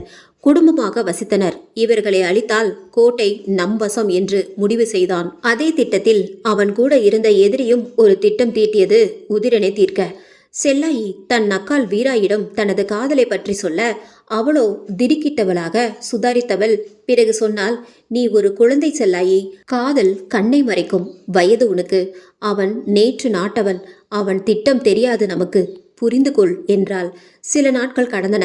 செல்லாயின் பிடிவாதத்தை உணர்ந்த வீராயி, சரி பார்ப்போம், ஆனால் தந்தையை எவ்வாறு சமாதானம் செய்வது என்று தெரியவில்லை என்றால் புறாவின் மூலம் தூது அனுப்பினால் சந்திப்பதாக அதே நாளில். ஆம், நாளை அவர்கள் திட்டம் தீட்டிய நாளும் அதுவே. உதிரனோ காதல் மயக்கத்தில் போரை தடுக்க முயல. ஆனால் கைமீறி போயிருந்தது அனைத்துமே. சரி, ஆகட்டும், பார்ப்போம் என்று முடிவு செய்தான். திட்டப்படி நாளை அதிகாலை தாக்குதல் முடிவு செய்யப்பட்டது. படைகளை நள்ளிரவே தயார் செய்து முதலில் இவர்களை குடும்பமாக முற்றுகையிட திட்டம். அப்போதுதான் ரத்தம் சிந்தாமல் சரணடைவார்கள் என்பது உதிரன் திட்டம். அதிகாலையும் வந்தது. சத்தமே இல்லாமல் கோட்டைக்கு வெளியில் காட்டுக்குள் தூரத்தில் இருந்த குடும்பங்கள் அனைத்தும் முற்றுகையிட்டன. அனைத்து குடும்பங்களும் சரணடைய வற்புறுத்தப்பட்டனர். ஆனால் சில எதிர் தாக்குதல் நடத்த முற்பட வலுக்கட்டாயமாக பணிய வைக்கப்பட்டனர். உதிரனின் சொந்த பகையாளி தன் சக படைவீரனை தானே கொன்று அவர்கள் மீது பழியை போட, மறுபடியும் பகையாளியே ஒரு கூடாரத்திற்குள் நுழைந்து எதிரியை கொன்று அவன் மனைவியை பலாத்காரம் செய்து கொன்றான். இதனால் முத்தாரன் படைவீரர்களும் உயிரே துச்சமென சண்டையிட முயல போர் உக்கிரமானது. அநேக வீரர்களின் தலைகள் உருண்டு விழுந்தன. செய்தி கோட்டைக்குள் பரவ முத்தாரன் வீரர்களும் மறைந்து இருந்து தாக்க அம்புகளை எய்து உதிரனின் படையும் இழைப்புகளை சந்தித்தது. கோபமடைந்த உதிரனின் வீரர்கள் கண்ணா பின்னாவென்று வெறித்தனமாக போரிட்டனர். கண்ணில் பட்டவர்களை கொன்று குவித்தனர். பெண்களையும் தூக்கி சென்றனர். பலர் கற்பழிக்கப்பட்டு கொல்லப்பட்டனர். அழுது கொண்டு பயந்து ஓடிய குழந்தைகளின் தலையும் துண்டாகின. உதிரன் குதிரையில் பலமாக போரிட்டு கொண்டிருந்தான். 2 கைகளில் வாள் வைத்து கொண்டு பலர் நெஞ்சில் சொருகினான். முத்தாரன் வீரர்களின் தலைகள் பல உருண்டன இவன் கையால். இதனால் 2 கோட்டைகளின் வாயில் கதவுகள் இவனது ஆளுகைக்கு வந்தன. ஆனால் உள்ளே செல்ல முற்படவில்லை. கோசலையின் கொரில்லா பெண்கள் படை மாறு வேடத்தில் காட்டுக்குள் சென்றபோது சபலத்தை உருவாக்குவது போல் நடித்து உதிரனின் வீரர்களை கொன்றனர். ஆங்காங்கே ஈட்டிகளுடன் பலமாக குத்தி தள்ளினர். குறுகிய இடமானதால் பலத்த இழப்புகளை சந்தித்தது. இதையெல்லாம் அறியாத செல்லாயி வழக்கமான இடத்தில் காட்டின் நடுவில் காத்து கொண்டிருந்தால் உதிரனுக்காக. உதிரனோ போரின் முகம் மாறிவிட்டது என்று அவனும் உக்கிரமாகி இரத்த வெறியானது. கோசலையின் படை தளபதிகளில் ஒருவன் உதிரனையை திகைக்க வைத்தான். ஏதோ மந்திர சக்தி உள்ளது போல் பல பேரை துவம்சம் பண்ணினான். இவனிடத்தில் உதிரனோ தடுமாறினான். அவன் கைதான் பலம் என்று உணர்ந்தவனாக மொத்த பலத்தையும் திரட்டி தன் வாளால் அவன் கேடயத்தை ஓங்கி அடிக்க படதளபதி தடுமாறிய நேரத்தில் உதிரரின் வாள் அவன் கைகளை பதம் பார்த்தது. மறுநொடியை தலையையும் பதம் பார்த்தது. உதிரன் தன் படையை கிராமங்கள் பக்கம் செலுத்தி முன்னேற அங்கே அவன் கண்ட காட்சி அவனுக்கே மூச்சு விட முடியாத அளவுக்கு திணறினான். ஆம், பல பெண்களின் உடல்கள் அலங்கோலமாக கிடந்தன. குழந்தைகள், முதியவர்கள் என கொடூரமாக கொல்லப்பட்டு கிடந்தனர். இதனை உதிரன் எதிர்பார்க்கவில்லை. பதிலுக்கு முத்தாரனின் படைகளும் மன்னரை சேர்ந்த கிராமங்களை தாக்கி அளித்தனர். அங்கு கர்ப்பிணி பெண்கள் கூட கொடூரமாக கொல்லப்பட்டு கிடந்தனர். ஒரு கர்ப்பிணியின் வயிறு கிழிக்கப்பட்டு 7 மாத சிசு வெளியில் இழுக்கப்பட்டு தலை வெட்டப்பட்டிருந்தது. முதியவர்கள் உடல்கள் 2ஆக கிழிக்கப்பட்டிருந்தன. கை கால்கள் வெட்டப்பட்டு தலையில்லாமல் கிடந்தனர். சிறு சிறு நிலங்களும் இரத்தத்தில் மிதப்பது போல் இருந்தன. இதேபோல் மன்னர் படையும் செய்திருந்ததை பார்த்த உதிரன், நாம் படை இவ்வாறு செய்யாதே என்று உணர்ந்தவன் தன் படையோடு விதுரன் வந்தது ஞாபகத்துக்கு வந்தது. அவன்தான் இதை செய்திருக்க வேண்டும் என்று நினைத்து கொண்டு வெறி மேலும் ஏறியவனாக அவனை நோக்கி குதிரையை செலுத்தினான். விதுரன் சென்ற இடங்கள் எல்லாம் தீக்கரையாகி இரத்த காடாக மிதந்திருந்தது. உதிரனும் குதிரையை வேகமாக செலுத்த வழியில் தன் படை வீரர்கள் பெண்களை பலாத்காரம் செய்ததை பார்த்தவன் குதிரையை வலப்பக்கம் திருப்பி சென்று ஒரே வீச்சில் 3 தலைகளையும் துண்டாக்கினான். தன் படை வீரர்கள் என்றும் பாராமல், ஆம், திட்டத்தின் போது தெளிவாக விளக்கியிருந்தான். படை வீரர்களுடன் மட்டுமே போர். பெண்களோ குழந்தைகளோ முதியவர்களோ தாக்கப்படக்கூடாது என்று. குதிரையை மேலும் செலுத்தியவன் காதில் பழக்கப்பட்ட குரல் விழுந்தது, காப்பாற்றுங்கள் என்று. படையை கிழக்கு பக்கம் செல்ல ஆணையிட்டவன் குரல் வரும் திசையை நோக்கி சென்றபோது அங்கே ஒரு பெண் கொடுமையாக, ஆம், விதுரன் மற்றும் அவன் படை வீரர்களும் செல்லாயியே இதை கண்டு பொறுக்காதவனாக குதிரையில் இருந்து குதித்த உதிரன் 2 வாள்களையும் எடுத்து அங்கிருந்து விதுரன் மற்றும் 6 வீரர்களையும் சராமரியாக வெட்டி தள்ளினான். இதில் விதுரன் 2 கையும் துண்டானது. சிலர் தலை துண்டானது. சிலர் தலை 2ஆக பிளந்தது. அதே நேரத்தில் வீராயியும் அவள் படையும் மேற்கு பக்க கிராமத்தில் நடந்த சண்டையில் தீவிரமாக போரிட்டது. வீராயி உடையெங்கும் இரத்தத்தில் அபிஷேகம் செய்தது போல் இருந்தது. வீராயை அம்பில் குறிவைத்த இருவரை அம்பு இவளை தாக்கும் முன்னரே இவள் வாள் அவர்களது நெற்றியில் இறங்கியிருந்தது. திடகாத்திரமான உதிரனின் முக்கிய தோழன் வீராயுடன் வாள் வீச்சில் திணறியடிக்க வீராயும் கேடயத்தை தூக்கி எரிந்துவிட்டு ஒற்றை வாளுடன் அவனுடன் மல்லு கட்டினாள். 2 புறமும் மாறி மாறி கால்களை வைத்து அவன் பார்வையை ஏமாற்றி அவன் வலது கையில் வெட்ட சுதாரிப்பதற்குள் இடது கையை இழந்தான். அடுத்த நொடி நேராக தலையில் இறக்கினாள் வாளை. படைத்தலைவன் இல்லாததால் உதிரனின் படை சிதறியது. செல்லாயை 2 கைகளால் எடுத்து மடியில் படுக்க வைத்தவன், என்னை மன்னித்துவிடு செல்லாயே என்று கதற, ஏன் இந்த போர், ஏன் இந்த அவசரம்? சுமூகமாக வருகின்ற வேளையில் உன்னோட வாழ நினைத்து ஆசையாக வந்த எனக்கு இதுதான் பரிசா என்று கேட்டவளுக்கு பதில் சொல்ல முடியாமல் துடித்தான். இவர்கள் இருவரையும் முத்தாரரின் படைவீரன் பார்த்து விரைந்து அவனுக்கு தகவல் கொடுத்தான். கோபத்தின் உச்சிக்கு சென்றவன் படைகள் அனைத்தையும் கோட்டைக்குள் வர உத்தரவிட்டான். இனி ஒருவரும் உயிரிழக்க கூடாது நம் பக்கம். மன்னர் மண்ணாக சபதம் எடுப்போம் என்றான் முத்தாரன். செல்லாயை பார்த்து கூனி குறுகி பதில் எதுவும் சொல்ல முடியால் தூக்கி செல்ல முற்பட, வேண்டாம், நான் பிழைப்பது அரிது. நீங்கள் தந்த பரிசுக்கு மிக்க நன்றி. இதற்கு நானா என்று சொன்னபோது அதற்கடுத்த வார்த்தைகள் காற்றில் கரைந்து போயின. ஆ என்று விண்ணை நோக்கி கத்தியவன் அவள் கண்களை மூடி நெற்றியில் முத்தமிட்டான்.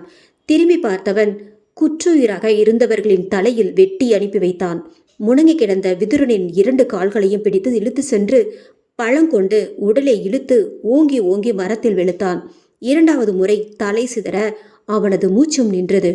சிறிது கணம் அமைதியாக நின்றவன் பிறகு செல்லாயை நோக்கி ஓடினான். அதே நேரம் செல்லாய் இருந்தது முத்தாரனுக்கு தெரிய வர தன் மகள் கொல்லப்பட்டதற்கு முத்தாரன் பழிக்கு பழி வாங்க நினைத்து அவர்களது பெண் பிள்ளைகளை கவர்ந்து வர ஆணையிட்டான்.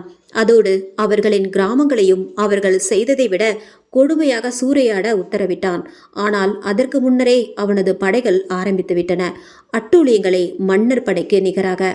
போரை பற்றிய தகவல்களை வீரர்கள் மூலம் அறிந்த காலபிரான் தனது படை வீரர்களின் இழப்பை கண்டு ஆத்திரமும் துக்கமும் அடைந்தான். எங்கே உதிரன் என்று கேட்டான் காலபிரான். ஒற்றனோ, அரசே, அவர்களது வீரர்கள் எல்லாம் பின்வாங்கிவிட்டனர் என்று நடந்ததையெல்லாம் கூற, காலபிரானுக்கோ நம் படையா கொடுமைகளை கட்டவிழ்த்தது என்று அதிர்ச்சியானவன், யார் உத்தரவிட்டது என கேட்க, ஒற்றனோ, அரசே, அது அது என்று கூற தயங்க, தங்கள் அரச வம்ச சொந்தங்கள் 10 பேர் என்று கூறினான் பெயர்களுடன். அதில் முக்கியமானவன் விதுரன் என்று கூற, அதை கேட்ட காலபிரான் அதிர்ச்சியடைந்தான். அரசே, விதுரனும் மற்ற மூவரும் இளவரசர் உதிரனால் கொல்லப்பட்டு விட்டனர் என்றான் வீரன். உதிரன் எங்கே என்று காலபிரான் கேட்க, அரசே, அது என்று அவனது காதல் முதல் செல்லாயி கொலை வரை சொல்லி முடித்தான் ஒற்றன். அமைதியாக கேட்ட காலபிரான் முதல் மந்திரியிடம் கோட்டையின் பாதுகாப்பை பலப்படுத்த ஆணையிட்டான். குடில்களுக்கு எச்சரிக்கை செய்யுங்கள், விரைவில் உதிரனை திரும்ப அழையுங்கள், இறந்த படை வீரர்களுக்கு தக்க இறுதி மரியாதை அளியுங்கள் என்று கூறிவிட்டு விறுவிறுவென்று நடந்தான் அந்த புறத்திற்கு. அதே நேரத்தில் பிரான்மலை மாளிகையிலிருந்து அரண்மனைக்கு வந்து கொண்டிருந்த உதிரனின் மகள் பார்கவியையும் அவனது மனைவியையும் முத்தாரனின் படை வீரர்கள் 2 கடத்தினர். மற்ற தோழிகளையும் காவல் வீரர்களையும் கொலை செய்து பெண்களை வன்புணர்வு செய்தனர். உதிரனோ செல்லாயை தன் 2 கரங்களால் ஏந்தி நடக்க முயல மரத்தின் மறைவிலிருந்து ஒரு அம்பு சர்ரென்று வந்து அவன் நெஞ்சுக்குள் நுழைந்தது.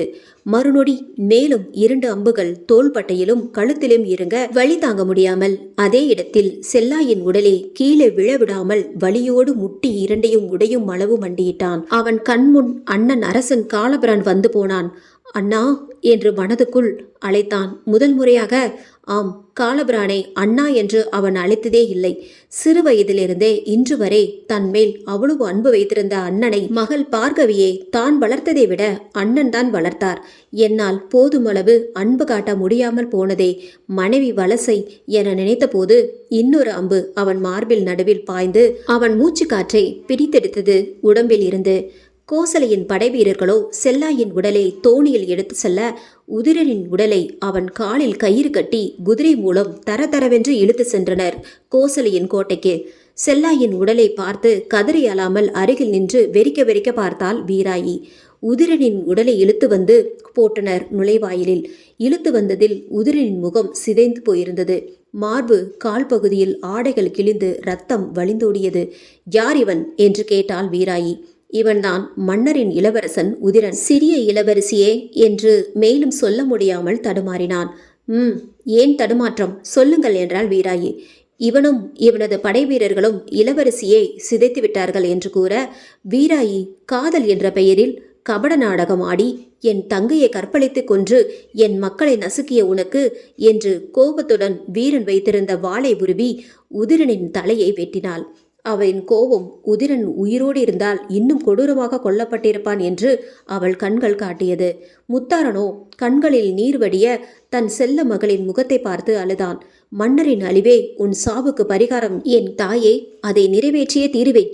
எத்தனை ஜென்மம் எடுத்தாவது மன்னர் அரச வம்சம் மண்ணாகும் வரை ஓயமாட்டேன் என்று சபதம் எடுத்தான். கோசலையில் அரசன் முத்தாரனோ, தளபதி, அனைத்து படைகளையும் தயார் நிலையில் வையுங்கள். காலபிரான் நம்மை தேடி வர இவன் தலையை தூது அனுப்புகள் என்றான் தளபதியிடம்.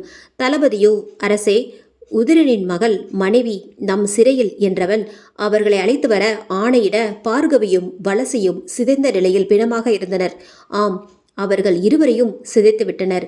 2 பார்த்த முத்தாரன், என்ன இது அவர்கள் நிலையை பார்த்து தளபதியிடம் கேட்க, தளபதி தலை குனிந்தான். வீராயும் தங்கையின் இழப்பில் இருந்ததால் இதை கண்டுகொள்ளவில்லை. உதிரனின் உடலில் கோட்டையின் வெளியில் தொங்கவிடுங்கள். பெண்கள் 2 உடலையும் மன்னருக்கு அனுப்ப ஏற்பாடு செய்யுங்கள் என்று ஆணையிட்டான். காலபிரானுக்கு கடத்தப்பட்ட செய்தி வர உதிரன் பற்றிய தகவல்களும் தெரிய வர இன்று இரவே கோசலை இருந்த இடம் இல்லாமல் போக வேண்டும் என்று எரிமலை வெடித்தது போல் ஆணையிட்டான். குதிரைப்படை, காலாட்படை, யானைப்படை, வில்லாளர்கள் என்று அனைத்தையும் அனுப்பி வைத்தான். கோசலை என்ற இடமே இனி வரலாற்றில் இருக்கக்கூடாது, கொன்று புதைத்து விடுங்கள் என்று கர்ஜித்தான்.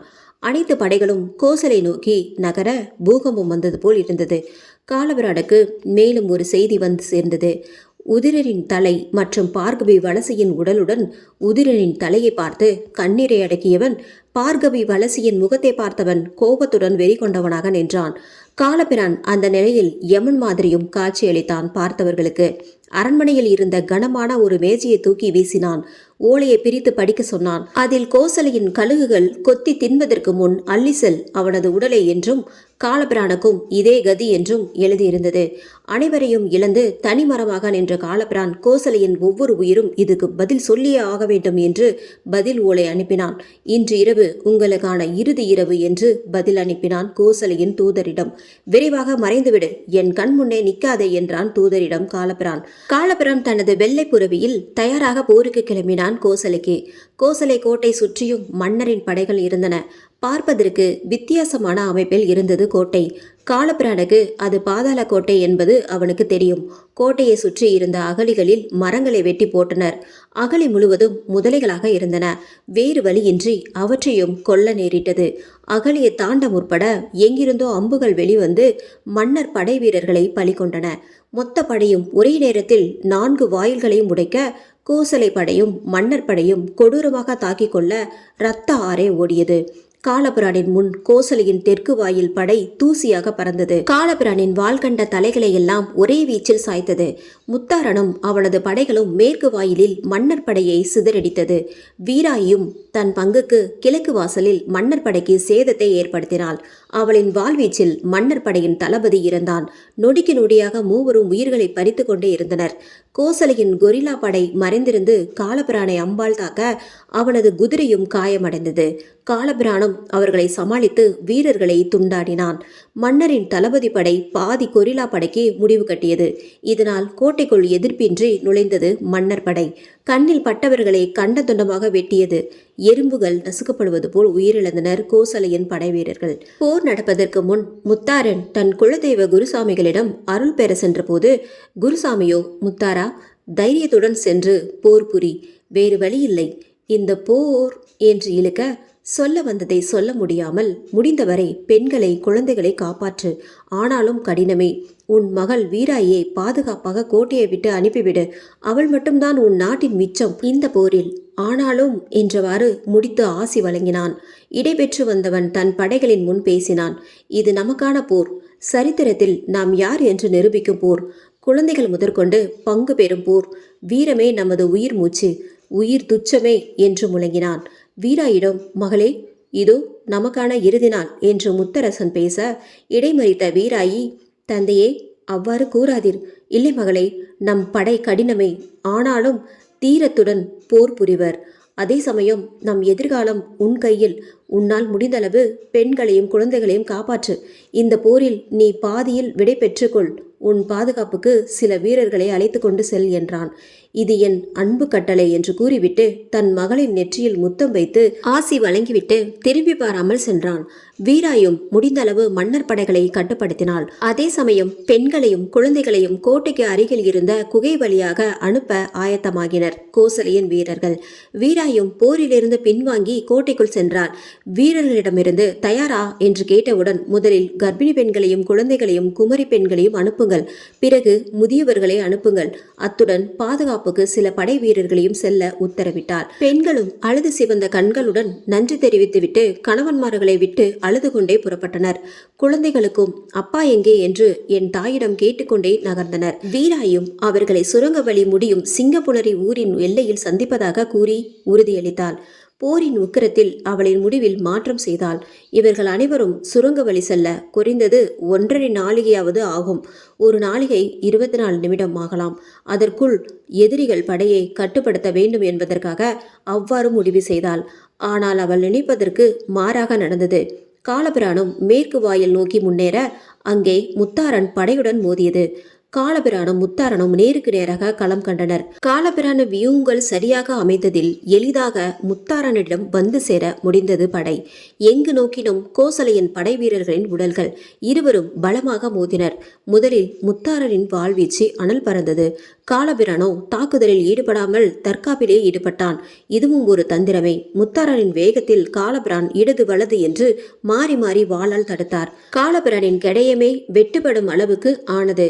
முத்தாரன் தொடர் தாக்குதலில் காலபிரானின் இடது தோள்பட்டையில் வெட்டுக்காயம் ஏற்பட்டது. முத்தாரன் சிறிது தளர்வடைய காலபிரான் தன் வாளை சுழற்றினான். இப்போது ஒவ்வொரு வீச்சும் மின்னல் போல் இறங்கியது முத்தாரனின் கேடயத்தில். ஒரு நொடி கூட முத்தாரனை இளைப்பாற விடவில்லை. தொடர்ந்து புயல் போல் வாளை வீசியதால் முத்தாரன் பின்வாங்கி கால் தவறி விழுந்தான். காலபிரான் அவன் விழும்போது தாக்கவில்லை. எழ சிறிது நேரம் கொடுத்து மறுபடியும் தாக்கினான். சண்டையிட்டு கொண்டிருந்த படை வீரர்கள் இவர்களது வாழ்வீச்சை பார்த்து நிறுத்தும் அளவுக்கு உக்கிரமானது இருவருக்குமான போர். இப்போது முழுவதுமாக தளர்ந்து போன முத்தாரனின் கையை பதம் பார்த்தது காலம்பிரானின் வாள். மன்னர் படை கிழக்கு வாசலை நெருங்கவும் பெண்கள் சுரங்க வழியை செல்லவும் நேரம் சரியாக இருந்தது. ஆனால் வீராயியால் செல்ல முடியவில்லை. தடுத்து கொண்டே இருந்தால் முடிந்தவரை. பெண்கள் தப்பித்து சென்றதை பார்த்த மன்னர் படை சுரங்க வழிக்குள் எண்ணெயை ஊற்றி வைக்கோல் தீப்பந்து உருண்டையால் மூட முடிவு செய்தனர். முன்னரே இந்த வழியை ஒற்றற்படை மூலம் அறிந்திருந்த மன்னர் படை சிங்கம்புணரி எல்லையிலும் இந்த சுரங்கத்தின் வழியை அடைத்து வைக்கோல் பந்துகளையும் துணிபந்துகளையும் எண்ணெயில் நனைத்து வைத்திருந்தனர். தீயை பற்ற வைக்க தகவல் வந்தடைந்ததும் அவ்வாறே செய்ததில் சுரங்க வழிக்குள் மாட்டிக்கொண்ட அனைவரும் தீயில் கருகி உயிரிழந்தனர். வீராயி சென்றிருந்தால் அவளையும் அக்னி ஆட்கொண்டிருக்கும். போரிட்டு கொண்டிருந்த வீராயே மற்ற படைத்தலைவர்கள், இளவரசியே, நீங்கள் தப்பிக்க இதுவே சரியான தருணம். நீங்களாவது உயிருடன் இருக்க வேண்டும், செல்லுங்கள் என்று சில பெண் வீராங்கனைகள் பாதுகாப்புக்கு அனுப்பினர். தந்தையின் நிலையை கேட்டறிந்தவள் மனம் நொடிந்து போனாள். தங்கையையும் இழந்து நாட்டையும் இழந்து தன் மக்களின் உயிரையும் இழந்து வருந்தினாள். இப்படி ஒரு நிலையா என்று காலபிரானுக்கும் அவனது அரசுக்கும் ஒரு முடிவு கட்டாமல் விடமாட்டேன் என்று சபதம் எடுத்துக்கொண்டாள். காலபிரான் வீசிய வீச்சு முத்தாரனின் கைக்கு விடுதலை தந்தது. அவன் உடலிலிருந்து அப்போது காலபிரான், உன் நாடு, உன் படை, மக்கள் அழிவதை நீ உன் கண்ணால் பார்த்து துடிக்க வேண்டும். நீயே கதற வேண்டும், என்னை கொன்றுவிடு என்று. அதுவரை அனுபவி. உன் அகங்காரம் உன் அழிவுக்கு காரணம் என்றான். வீரர்களை பார்த்து இவனை நுழைவு வாயிலில் கட்டி வையுங்கள் என்றான். 4 வாயில்களும் முழுவதுமாக மன்னர் படை வசம் வந்தது. கைது செய்யப்பட்ட கொரில்லா படை பெண்களில் சிலர் இன்னும் போரிட்டனர். மன்னர் படை தளபதிகளுக்குள் ஒருவன் சரணடைந்தால் சிறை இல்லையேல் உங்கள் உயிரை விடுதலை பெறும் என்றான். அவர்கள் பணியவில்லை. இப்போதும் அடங்கவில்லையா என்றவன் 5 பெண்களையும் வரிசையாக வெட்டி வீழ்த்தினான். முத்தாரன் பிடிபட்ட செய்தியை கேட்ட அவன் படைகள் சிதறி ஓடினாலும் விடுவதா இல்லை. விரட்டி விரட்டி கொன்றனர். சிலர் கும்பலாக எரித்தும் கொல்லப்பட்டனர். கோசலையின் அரண்மனைக்குள் நுழைந்த காலபிரான், இந்த ராஜ்யமா இத்தனை உயிர்கள் பலியிட காரணம்? என்ன கர்வம் அவனுக்கு! என்னை தனி ஆளாக ஆக்கிவிட்டான் என்று முத்தாரன் மீது கோபம் கொண்டவன், ஒருவரையும் விட்டு வைக்காதீர்கள், அதுவே ஆபத்தாகிவிடும், துடைத்தெறியுங்கள் என்றான். கோட்டையின் ஒரு பகுதி மூடியிருந்ததை திறக்கச் சொன்னான். அங்கே தீயில் கருகிய நாற்றம் குடலை புடுங்கியது. அந்த இரும்பு கதவை திறந்தவர்கள் கண்டது சில 1000 பெண்கள் தீயில் கருகி உயிர் விட்டிருந்தனர். ஆம், அவர்கள் தங்களையே எரித்து கொண்டனர். அதில் ஒருவள் உயிர் போகும் தருணத்தில் எழுந்து, உங்களது நாடும் உங்கள் கண் முன் இதேபோல் அழியும் என்று கூறவும் அவள் உயிர் பிரியவும் சரியாக இருந்தது. சில நொடிகள் நின்றவன், உயிருக்கு போராடுபவர்களை கொன்றுவிடுங்கள் என்றான். அவ்வாறே முடித்து அனுப்பி வைக்கப்பட்டது அனைத்து உயிர்களும். காலபிரான் கோட்டையின் மதில் சுவர் மீது ஏறி பார்க்கையில் எங்கும் சடலமாகவே கிடந்தது. அப்போது முத்தாரனை இழுத்து வாருங்கள், அவன் காண வேண்டும் இதை என்றான் காலபிரான். தன் தேசமே தன் கண் முன்னே நாசமாவதை பார்த்து, இதற்கு நான் கண்ணீர் விடப் போவதில்லை, இதேபோல் நீயும் வருந்துவாய் என்று கூறினான். குற்றுயிராக கிடந்தவர்களை மன்னர் படைகள் நிரந்தரமாக அனுப்பி வைத்தனர், பிழைக்க வாய்ப்பில்லாத தன் படை வீரர்களையும் சேர்த்து. அப்போது அங்கு வந்த குலகுரு, காலபிரா, இது சர்வநாசமாக்கிய போர். அநேக உயிர்களை வதைக்கப்பட்டு கொல்லப்பட்டிருக்கின்றன. இவைகளின் ஆத்மா ஏதாவது விபரீதங்கள் ஏற்படுத்த வாய்ப்பிருப்பதால் மாந்திரிகர்களை வைத்து பூஜைகள் செய்வது நல்லது என்றார். இதை கேட்ட முத்தாரன், பூஜைகளா? உங்களை நானே அளிப்பேன் என்றான். காலபிரானும், உன் அகம்பாவம் இன்னும் குறையவில்லை என்றான் முத்தாரனை பார்த்து. இன்று முழு அமாவாசை, முடிந்தவரை விரைவில் இன்றே செய்தால் நன்று. மாந்திரிகளை அழைத்து வர வீரர்கள் அனுப்பப்பட்டனர். ஆனாலும் காலம் கடந்துவிட்டது. எங்கும் மாய அழுகுரல்கள் கேட்ட வண்ணம் இருந்தன. மேகமும் 2 விதமான மேகங்களால் பயமுறுத்துவது போல் இருந்தது. காலபிரானும் அவனது படைகளும் அங்கேயே கூடாரம் அமைத்து தங்கினர். காலபிரான் உதிரனின் உடலை இறக்கி அவன் தலையுடன் இங்கே அனைத்து மரியாதைகளையும் செய்து முதல் வேளையாக தகனம் செய்தான். முத்தாரன் வலியால் துடிப்பதை அவன் வெளிக்காட்டிக்கவில்லை. வெறித்து பார்த்தவாறு இருந்தான். சில நொடிகள் பழைய வாழ்க்கைக்குள் நீந்தியது அவன் மனது. காலபிரான் மனதே இந்த போர் ஏதோ செய்தது. அங்கும் இங்கும் நடனமாடினான். நிம்மதியில்லை. ஏன் இவ்வளோ வெறி எனக்குள்? எதற்காக இத்தனை உயிர்கள் பலியாயின? என் குழந்தைகளை இழந்து விட்டேனே. என் அற்ப ஆசைக்காக இத்தனை உயிர்கள் பலி. இல்லை இல்லை, சரியே என்று மனதிற்குள் நினைத்து கொண்டான். அதுவரை படை வீரர்கள் குழு குழுவாக பிணங்களை 2-3 இடங்களில் அடக்கினர். அவைகள் பிண மலைகள் போல் காணப்பட்டன. முத்தாரனோடு அவனது முக்கிய 2 தளபதிகளும் கைது செய்யப்பட்டிருந்தனர். அவர்கள் மூவரும் தற்போது மயக்கத்தில் இருந்தனர். காலபிரானும், வீரர்களே, எவ்வளவு சீக்கிரம் முடியுமோ அவ்வளவு சீக்கிரம் என்றான். கோட்டைகளும் குடியிருப்புகளும் இடித்து தள்ளப்பட்டன. தரைமட்டமாக ஆகியது கோசலை. விறுவிறுவென்று நடந்து கொண்டிருந்தன அனைத்து பணிகளும். கோசலை முழுவதும் எங்கு நோக்கினும் பற்றி எரிந்தது. சில பக்கங்கள் பல பெரிய குழிகளும் வெட்டப்பட்டன. உடல்களை புதைப்பதற்கு காலபிரான் தன் ஒரு பகுதி படைகளுடன் கிளம்ப தயாரானான். அனைத்து படை வீரர்களுக்கும் குரு சில மந்திர தாயத்துகளை கொடுத்தார். அதை அணிந்து கொள்ளுங்கள், மறந்து விடாதீர்கள் என்றார். காலபிரான் முத்தாரனை தன் தேரின் பின்பகுதியில் கட்டிவிடுங்கள். மற்ற இருவரையும் மற்ற தேர்களில் இழுபட்டு சாக வேண்டும். நம் வீரர்களின் மரணத்துக்கும் அவனும் துடிதுடித்தே சாக வேண்டும் என்றான். அதே நேரத்தில் மாந்திரிகர்களும் அரண்மனைக்கு வந்து சேர்ந்து பூஜைகளை நடத்த ஆயத்தமாகினர்.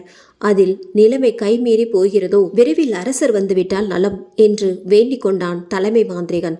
காலபிரானும் படைகளும் பாதி தூரத்தை கடந்திருந்தனர். எரிந்து கொண்டிருந்த பிணங்கள் எழுவது போல் தெரிந்தன மாந்திரிகனுக்கு. அரசன் விரைவில் அந்த எல்லையை கடந்துவிட வேண்டும் என்று நினைத்து ஒருவித பதட்டத்துடனே இருந்தான். முத்தாரன் தன் உடலை விட்டு ஆன்மாவாக வெளியேறி மற்ற ஆன்மாக்களை தன்னுள் உள்வாங்கிக் கொண்டிருப்பதை உணர்ந்தான் மாந்திரிகன். மன்னருக்கு சென்று கொண்டிருந்த படைகள் மீது திடீரென்று முன்னால் சென்ற வீரர்களை அம்புகள் சர் சர் என்று தாக்கின. காலபிரானை குறிவைத்தும் தாக்கின அம்புகள். ஆனால் தடுத்துவிட்டான். முன்னால் சென்ற வீரர்கள் சிலர் இறந்தனர், சிலர் காயமுற்றனர். 5-6 வீரர்கள் வெவ்வேறு இடங்களில் தாக்க மேலும் பலியாகினர். அதில் ஒரு வீரன் காலபிரானை நோக்கி படுவேகமாக முன்னேறி வர மற்ற 5 வீரர்களும் மன்னரின் வீரர்களால் பலியாகினர். காலபிரானும் அந்த ஒற்றை வீரனுடன் வாழ்வீச்சில் ஈடுபட அந்த இரவிலும் காலபிரானின் வாள் வீச்சுக்கு ஈடு கொடுக்க முடியாமல் பின்வாங்கி தடுமாற, அப்போது முகமூடி கிளிய தேரின் பின் விழ அது வீராயி என்று உணர்ந்த முத்தாரன் அவளை பார்க்க, அதே நேரத்தில் அவள் ஒருங்கிணைந்த ஆத்மா இறுதி நொடியில் அவன் உடம்பில் இருந்து வெளியேறி வீராய்க்குள் சென்று அவள் மறைவதற்கும் காலபிரானின் வாள் அவள் தலையை பதம் பார்க்க செல்ல, ஆனால் அவள் அந்த இடத்தில் இல்லை. மாயமாக மறைந்தாள் அந்த இருட்டில். காலபிரான், என்ன இது என்று விழித்தான் ஆச்சரியத்தில். வீரர்களோ, அரசே, அவன் எங்களை தள்ளிவிட்டு அவன் தப்பித்து விட்டான் என்றனர். மற்றவர்களது உடல்களை பார்த்தவர்கள், பெண்களா என்று அதிர்ந்தனர். இந்த உடல்களையும் தங்கள் வீரர்களின் உடல்களையும் எரித்துவிட்டு பயணத்தை தொடர்ந்தனர். கோசரியில் பாதி வீரர்கள் அங்கு கிடைத்த மதுவை அறிந்துவிட்டு உற்சாகமடைந்தனர். ஒருவன் இறந்தவனின் உடலை இழுத்து கொண்டு வரும்போது, அடே வலிக்கிறது, தூக்கி கொண்டு செல் என்றது அந்த உடல். யார் பேசியது என்று உற்று பார்த்தவனை தரதரவென்று இழுத்து சென்று தூக்கி எறிந்தது நெருப்பில். குழிகளை வெட்டி கொண்டிருந்தவர்களை மண்வெட்டியை வைத்துவிட்டு களைப்பாகி ஓய்வெடுக்க, அந்த மண்வெட்டிகள் தானாக குழிகளை வெட்ட ஆரம்பித்தன வேக வேகமாக. என்ன இது என்று பயந்தவர்கள் உசாராவதற்குள் பெரிய குழி தயாரானது. தப்பிக்க ஓடிய போது அனைவரின் கால்களும் இழுக்கப்பட்டு தூக்கி வீசப்பட்டது அந்த குழியில். உயிரோடு அவர்கள் புதைக்கப்பட்டனர். பிணங்களின் மீது தீ வைக்க முற்பட்டவன் தன்னைத்தானே வைத்துக் கொண்டான். அது பற்றி எரிந்து மற்ற வீரர்களையும் அவன் பிடித்து உருள அவர்களும் எரிந்து சாம்பலாகினர். பலர் சிதறி ஓடினார்கள். கோட்டையின் கீழ் இருந்தவர்கள் அவர்கள் இடித்த கற்களை அவர்கள் மேலே விழுந்து பலி கொண்டது. குதிரையில் ஏறியவர்கள் அந்த குதிரையை அவர்களை தள்ளிவிட்டு அவர்களின் தலையில் முன்னங்கால் 2ஐயும் வைத்து மிதித்தே கொன்றது. இப்படியாக கோசலையில் இருந்த மன்னர் படைகள் உயிரிழந்தனர். ஒருவரும் தப்பிக்கவில்லை. பலர் மரத்தில் தூக்கில் தொங்கினர். இவை அனைத்தும் வீராயி என்ற அகோரம் செய்தது. முத்தாரனின் ஆன்மா மேலும் மற்ற ஆன்மாக்களை உள்ளடக்கி வீராயின் உடலில் தங்கிக் கொண்டது. கோட்டையை அடைந்ததும் முத்தாரன் உடலையும் அவனது முக்கிய தளபதிகள் உடலையும் கோட்டை வாயிலில் தொங்கவிட்டனர். வாழ்த்து கோஷம் விண்ணை பிளந்தது. காலபிரானும் வீரர்களும் ரத்தம் உறைந்த வாளை கழுவாமல் அப்படியே அரண்மனைக்கு எடுத்து சென்றது. அரண்மனையின் புனிதத்தை கெடுத்து வலுவிழக்க செய்தது. கோசலையில் இருந்த வீரர்கள் அனைவரும் படுகொலை செய்யப்பட்ட தகவல்கள் வந்து சேர்ந்தது காலபிரானுக்கும் மாந்திரிகன் மூலம். அரசே, நிலைமை கைமீறி செல்கிறது. பூஜைகள் நடந்து கொண்டிருக்கின்றன. உங்களது படையில் ஒருவரும் பிழைக்கவில்லை. விரைவில் அரண்மனை மற்றும் அரசின் எல்லைகளை பாதுகாக்க வேண்டும் என்றான் விரைவாக. காலபிரானும் கலந்து கொண்டான். இதனால் சில நாட்கள் எந்தவித அசம்பாவிதமும் நடக்கவில்லை. முழு நம்பிக்கையில் மக்கள் நடமாட தொடங்கினர். ஆம், அரண்மனை எல்லையில் பூஜை செய்யப்பட்ட எலுமிச்சம்பழம் வெட்டப்பட்டு அதில் குங்குமம் பூசப்பட்டு ஒரு ஜான் அளவு குச்சியில்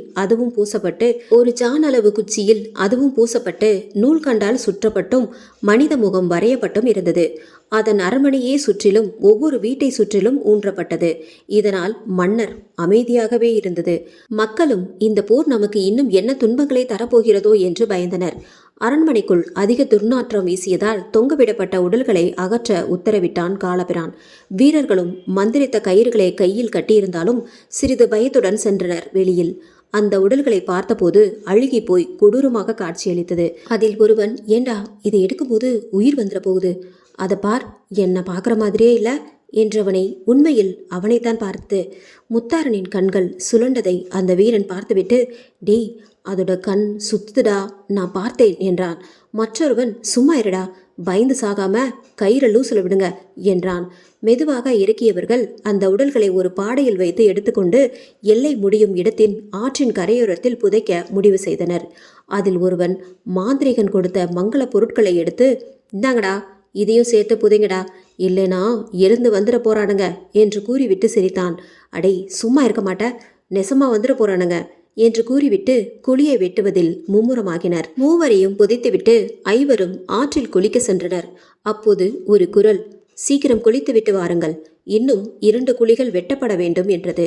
இன்னும் 2 3 பேர் தானையா என்று பேசியவாறு திரும்பி பார்த்தவன் அதிர்ச்சியில் இறந்து விழுந்தான் நீருக்குள். மற்ற 4 நிமிர்ந்து பார்த்து ஓட முற்பட்டவர்கள் ஓட முடியாமல் சுழல் உருவாகி நீருக்குள்ளேயே மூழ்கி இறந்தனர். காலபிரான் மனதில் நிம்மதி குடியிருக்கவில்லை. அனைத்தையும் இழந்தது போல் உணர்ந்தான். பார்கவியின் இனிய குரல், தம்பியின் சிரிப்பு, வலசையின் அன்பு என அனைத்தையும் இழந்து ஏதோ வெறுமை ஆட்கொண்டது போல் ஆனான். மறுநாள் காலை காலபிரானிடம் தகவல் வந்தது. அரசே, புதைக்க சென்ற நம் வீரர்கள் ஆற்றில் இறந்து மிதப்பதாக என்றான் வீரன். மேலும் அவன் ஆற்றின் ஓரத்தில் அரச லட்சணம் பொருந்திய பெண் ஒருவர் மயங்கி கிடந்தார். அவரையும் மயங்கிய நிலையில் நம் வீரர்கள் எடுத்து வந்துள்ளனர் என்றான். ஆம், வீராயி வீரர்களை தேடி வந்தவர்களின் கண்ணில் படுமாறு சில காயங்களுடன் அவளாகவே தன் உடல் அவ்வாறு மாற்றி தன் உடலை கரையின் ஓரத்தில் கிடத்தியிருந்தாள். வீரர்களின் கையில் இருந்த தாயத்து அவளின் சக்திக்கு முன் மண்ணாக இருந்தது. அதுவாகவே அவிழ்ந்து விழுந்தது. பூஜை சாமான்களும் அவளை உள்ளெடுத்து சென்றபோது எரித்து சாம்பலாகின. காலபிரானும் அவளை மயக்கம் தெளிந்தவுடன் அழைத்து வாருங்கள் என்றான். வீராயை ஒரு விருந்தினர் மாளிகையில் தங்க வைத்தனர். விழித்து எழுத்தவள் ஒரு புன்சிரிப்பால் தன்னையே அழகாக்கி கொண்டாள் மற்றவர்கள் முன். காலபிரானுக்கும் அவள் விழித்தது தகவல் வர அவள் அழைத்து வரப்பட்டாள் சபைக்கு. வீராயும் அவன் கேட்கும் முன்பே, அரசே, தான் சேர தேசத்தை சேர்ந்தவள் என்றும் வியாபாரியின் மகள் வீராயி என்றும் கொள்ளையர்களால் தாக்கப்பட்டு அனைவரும் உயிரிழந்துவிட தான் மட்டும் உயிர் பிழைத்ததாகவும் தெரிவித்தாள். வீராயும் காலபிரானை தன் அழகால் கவர்ந்து விட்டாள். அவன் கண்களை பிரதிபலித்தது அதை பார்த்து தன்னுடைய முதல் ஆட்டத்திலே அவனை வீழ்த்தினாள். நாட்கள் ஆக ஆக ஏதாவது இறப்பு செய்தி வந்த வண்ணம் இருந்தன. சில பசுக்களும் வயிறு பெருத்து வாயில் ரத்தம் வந்தபடி ஆற்றின் கரையோர கிராமங்களில் இறந்து கிடந்தன. ஒரு ஆட்டுக்கூட்டத்தில் இருந்த 45 ஆடுகளும் அப்படியே இறந்து கிடந்தன. கிராமத்தார்கள் பயத்தில் விழி பிதங்கி இருந்தனர். சோகத்துடன் அவைகளை எரித்தனர். பஞ்சமும் சாவுகளும் அதிகரித்து கொண்டே இருந்தன. வழிதான் தெரியவில்லை. காலபிரான் தன் தலைமை தளபதியிடம் மாந்திரிகனை இன்று இரவு அழைத்து வர உத்தரவிட்டான். அவனும் அரண்மனைக்கு அருகில் உள்ள தன் வீட்டுக்கு சென்றான் தயாராக. அவன் வீட்டை அடைந்ததும் அவன் 3 வயது குழந்தை அப்பா என்று மெல்ல ஓடி வந்தது அவனை தழுவி கொண்டது. என்னடா செல்லம், என்ன வேணும் என்று கொஞ்சிக் கொண்டே குழந்தையை தூக்கியவன் குழந்தையின் கையில் தனது குருவால் இருந்ததை கண்ட அவன், அட, இப்பொழுதே தைரியம் வந்துவிட்டதா என் மகாராணிக்கு என்று கொஞ்சினான். அவன் மனைவியும், ஆமாம், அவள் எப்பொழுதும் தாங்கள் போரில் கத்தியை வைத்து விளையாடுவது போல் அவள் இங்கே விளையாடுகிறாள். நான் சொல்வதை எங்கே கேட்கிறாள் அவள் என்று சொல்லிக்கொண்டே சமையலறைக்குள் நுழைந்து உணவை எடுத்து கொண்டு வந்தவள் அவனை பார்க்கையில் அந்த பெண் குழந்தை அவன் தோளில் மேல் உட்கார்ந்து கொண்டு அவனது கழுத்தை பாதி அறுத்திருந்தது. ஐயோ என்று அலறடித்துக் கொண்டு ஓடி வந்தவள் அந்த குழந்தையும் தன் கழுத்தை அறுத்து கொண்டு சாய்ந்ததை பார்த்து இவளும் அதிர்ச்சியாகி இருந்தாள். அகோரம் இவ்வாறாக போரில் ஈடுபட்டவர்களை கொல்ல ஆரம்பித்தது. அரண்மனையிலும் சேவகிகள் நோய்வாய்ப்பட்டு இருந்தனர். மன்னரின் அரண்மனையே சுற்றியுள்ள அகழிகளில் இருந்த முதலைகள், ஆமைகள், மீன்கள் என அனைத்தும் செத்து மிதந்தன. இந்த பிரச்சனைகளால் மனம் நொந்த காலபிரான் மதுவுக்கும் அடிமையானான். மந்திரவாதிகளால் ஒன்றும் செய்ய முடியவில்லை. வீராயின் அன்பும் அவன் கண்ணை மூடியது. சதா அந்தப்புறமே என்று கதியாக கிடந்தான். அவளின் அன்பு அவள் மீது அன்பை பொழிய காரணமாகியது. அவ்வப்போதும் குருவும் சில முக்கியஸ்தார்களும் சந்தித்தாலும் அவன் வீராயை சந்தித்துக் கொள்ளுங்கள் என்றான். இவர்கள் என்ன சொன்னாலும் அவன் நம்புவதா இல்லை.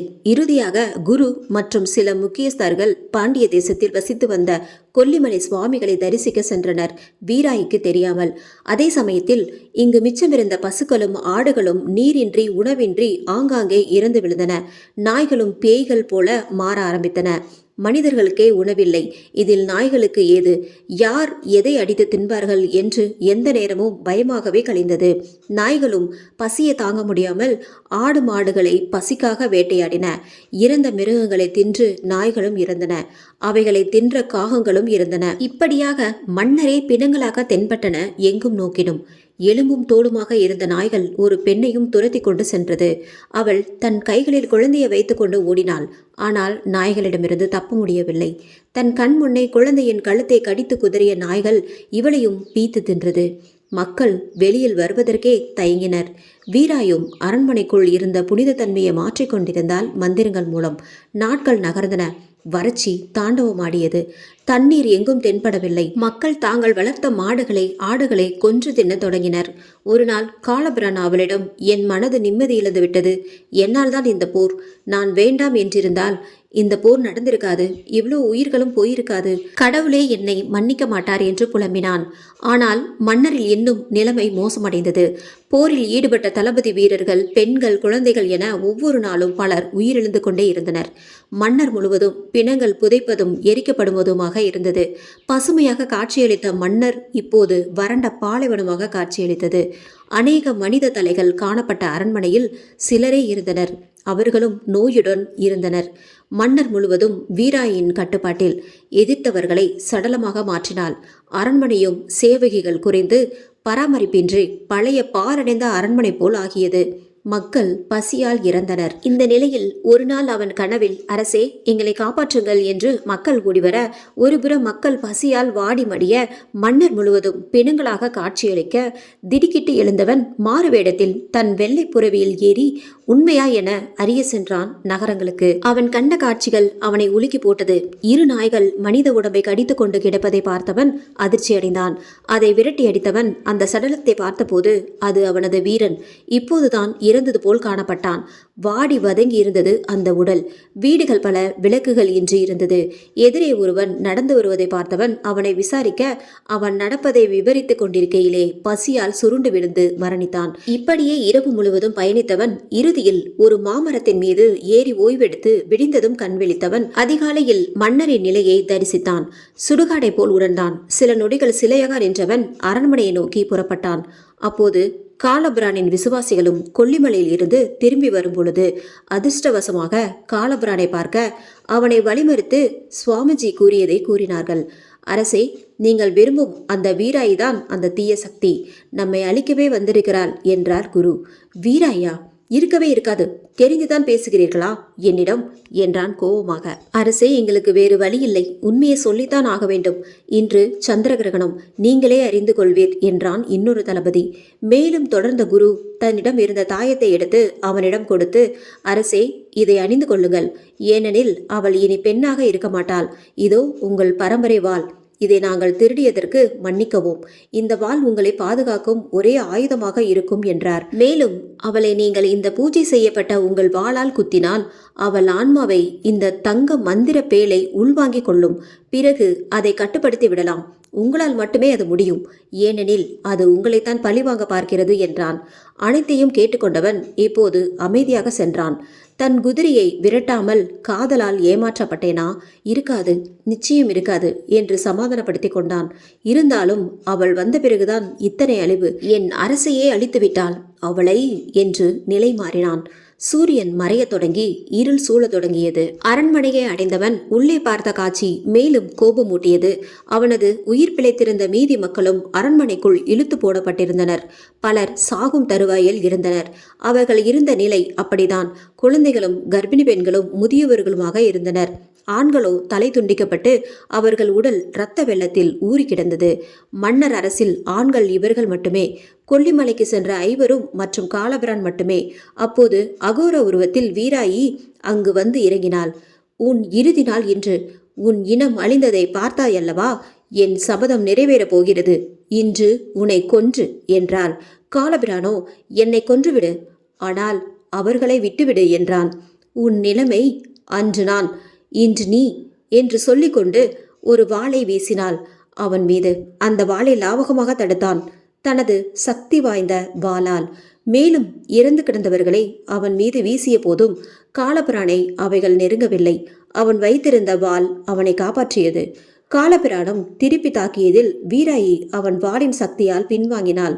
வீராயி என்ற அகோரமும் தன் மந்திர சக்திகளை பயன்படுத்தி அவனை அழிக்க முயல, ஆனால் முடியவில்லை. அவன் வாழ்தான் காரணம் என்று உணர்ந்த அகோரம் அரண்மனையின் ஒரு தூணை பிடுங்கி மக்கள் மீது வீச 10-15 பேர் குழந்தைகள் உட்பட நசுங்கி இருந்தனர்.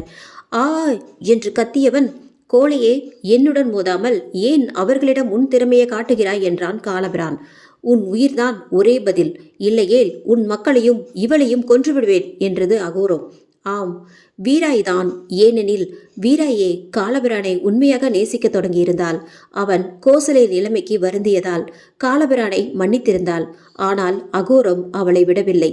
வீராயோ அகோரத்தை தன் ஆன்ம பலத்தால் ஒரு நாள் நெருங்க விடாமல் காலபிரானுடன் காதலில் கலந்துருகி கர்ப்பம் தரித்திருந்தாள். இதனாலே வீராயை கொடூரமாக துன்புறுத்தியது அகோரம். குழந்தையை கொல்ல முயன்றும் வீராயை அதற்கு உடன்படவில்லை. காலபிரானுடன் சண்டையில் அவனிடத்தில் அகோரம் பின்வாங்கியதற்கு வீராயின் ஆன்மாவே காரணம். முழுமையாக அவள் உடலில் இறங்காததால் முழு சக்தியுடன் அகோரம் இயங்க முடியாமல் போனது. வீராயின் உயிரும் அவனது வாரிசையும் நினைத்த காலபிரான் தான் காதலில் ஏமாற்றப்படவில்லை, அது உண்மையான காதல் என்று சிறிது மகிழ்வோடு வீராயை நோக்கி நகரும் பொழுது தான் வைத்திருந்த வாளை தூக்கி எறிந்து தாயத்தையும் பிடுங்கி எறிந்தான். இந்த நேரத்தை சரியாக பயன்படுத்திய அகோரம் வாளால் கண் சிமிட்டும் நேரத்தில் காலபிரானை வெட்டி பிளந்து துண்டுகளாக்கியது. அதே நேரத்தில் வீராயி தன் ஆன்ம பலம் கொண்டு அகோரனை அடக்கி கீழே கிடந்த காலபிரானின் வாளை எடுத்து தன்னை குத்தி கொண்டாள். அப்போது குருவும் இதுதான் நடக்கப் போகிறது என்று அறிந்தவராக தன் கையில் இருந்த தங்க பேழையை திறக்க அந்த வாளின் மந்திர சக்தியால் வீராயின் உடலில் இருந்து வெளியேறி கட்டுப்படுத்தப்பட்ட அகோரனை தங்கப்பேழை உள்வாங்கி இழுத்து கொண்டது. வீராயின் தைரியத்தையும் காலபிரானின் தியாகத்தையும் பார்த்து கொண்டிருந்த மக்கள் ஒரு கணம் கல்லாகி நின்றனர். குருவும் மற்ற நால்வரும் வீராயை நோக்கி ஓட, குருவோ வீராயிடம் உங்களுக்கு நாங்கள் என்றும் கடமைப்பட்டுள்ளோம் என்று கண்ணீர் மல்க கூறினார். அவளோ தன்னை தன் கணவரிடம் எடுத்து செல்லுங்கள் என்று கூற அவர்களும் சிதறி கிடந்த காலபிரானின் உடலுக்கு அருகில் எடுத்துச் சென்றனர். காலபிரானின் கண்களோ அப்போதும் காதல் பார்வையிலே இருந்தது. வீராயை பார்த்த பிறகு அவன் கண்களும் மூடின. வீராயும் மயக்கமடைந்தாள். மயக்கமடைந்த அவளை மன்னரின் குரு மருத்துவ அறைக்கு எடுத்துச் செல்லுங்கள் என்றான்.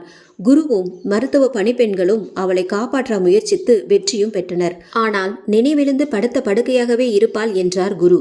காலபிரானும் அவளின் வயிற்று பகுதியை தன் பொய்க்கரங்களால் தடவி உனக்காக காத்திருக்கிறேன் என்று வீராயிடத்திலும் மன்னருக்கு தக்க தருணத்தில் வருவேன் என்றும் கூறி விடைபெற்று சென்றது அவனது ஆன்மா. வீராயும் 9 மாதங்கள் உயிருடன் போராடி ஒரு ஆண் மகனை பெற்றெடுத்து காலபிரானிடம் சென்றாள். குருவோ காலபிரானின் வாளையும் இதர ஆபரணங்களையும் அவன் உடலை பாடம் செய்து அனைத்தையும் பாதுகாப்பாக அரண்மனையின் உள்ளேயே புதைத்தனர். அவன் அருகில் வீராயையும் உடலையும் புதைத்தனர். ஆனால் இது தற்சமய நிவாரணம்தான் மன்னருக்கு. சாபமும் விலகி மழை கொட்டத் தொடங்கி மக்கள் நல்வாழ்வு வாழத் தொடங்கினர். அகோரத்தின் ஆவியையும் கோசலைக்கு எடுத்து செல்லப்பட்டு அங்கே புதைக்கப்பட்டது. அதன் மீது ஆலமர கன்றும் நடப்பட்டது. அகோரம் அந்த ஆலமரத்தில் 500 வருடங்களாக அடைக்கப்பட்டு கிடந்தது.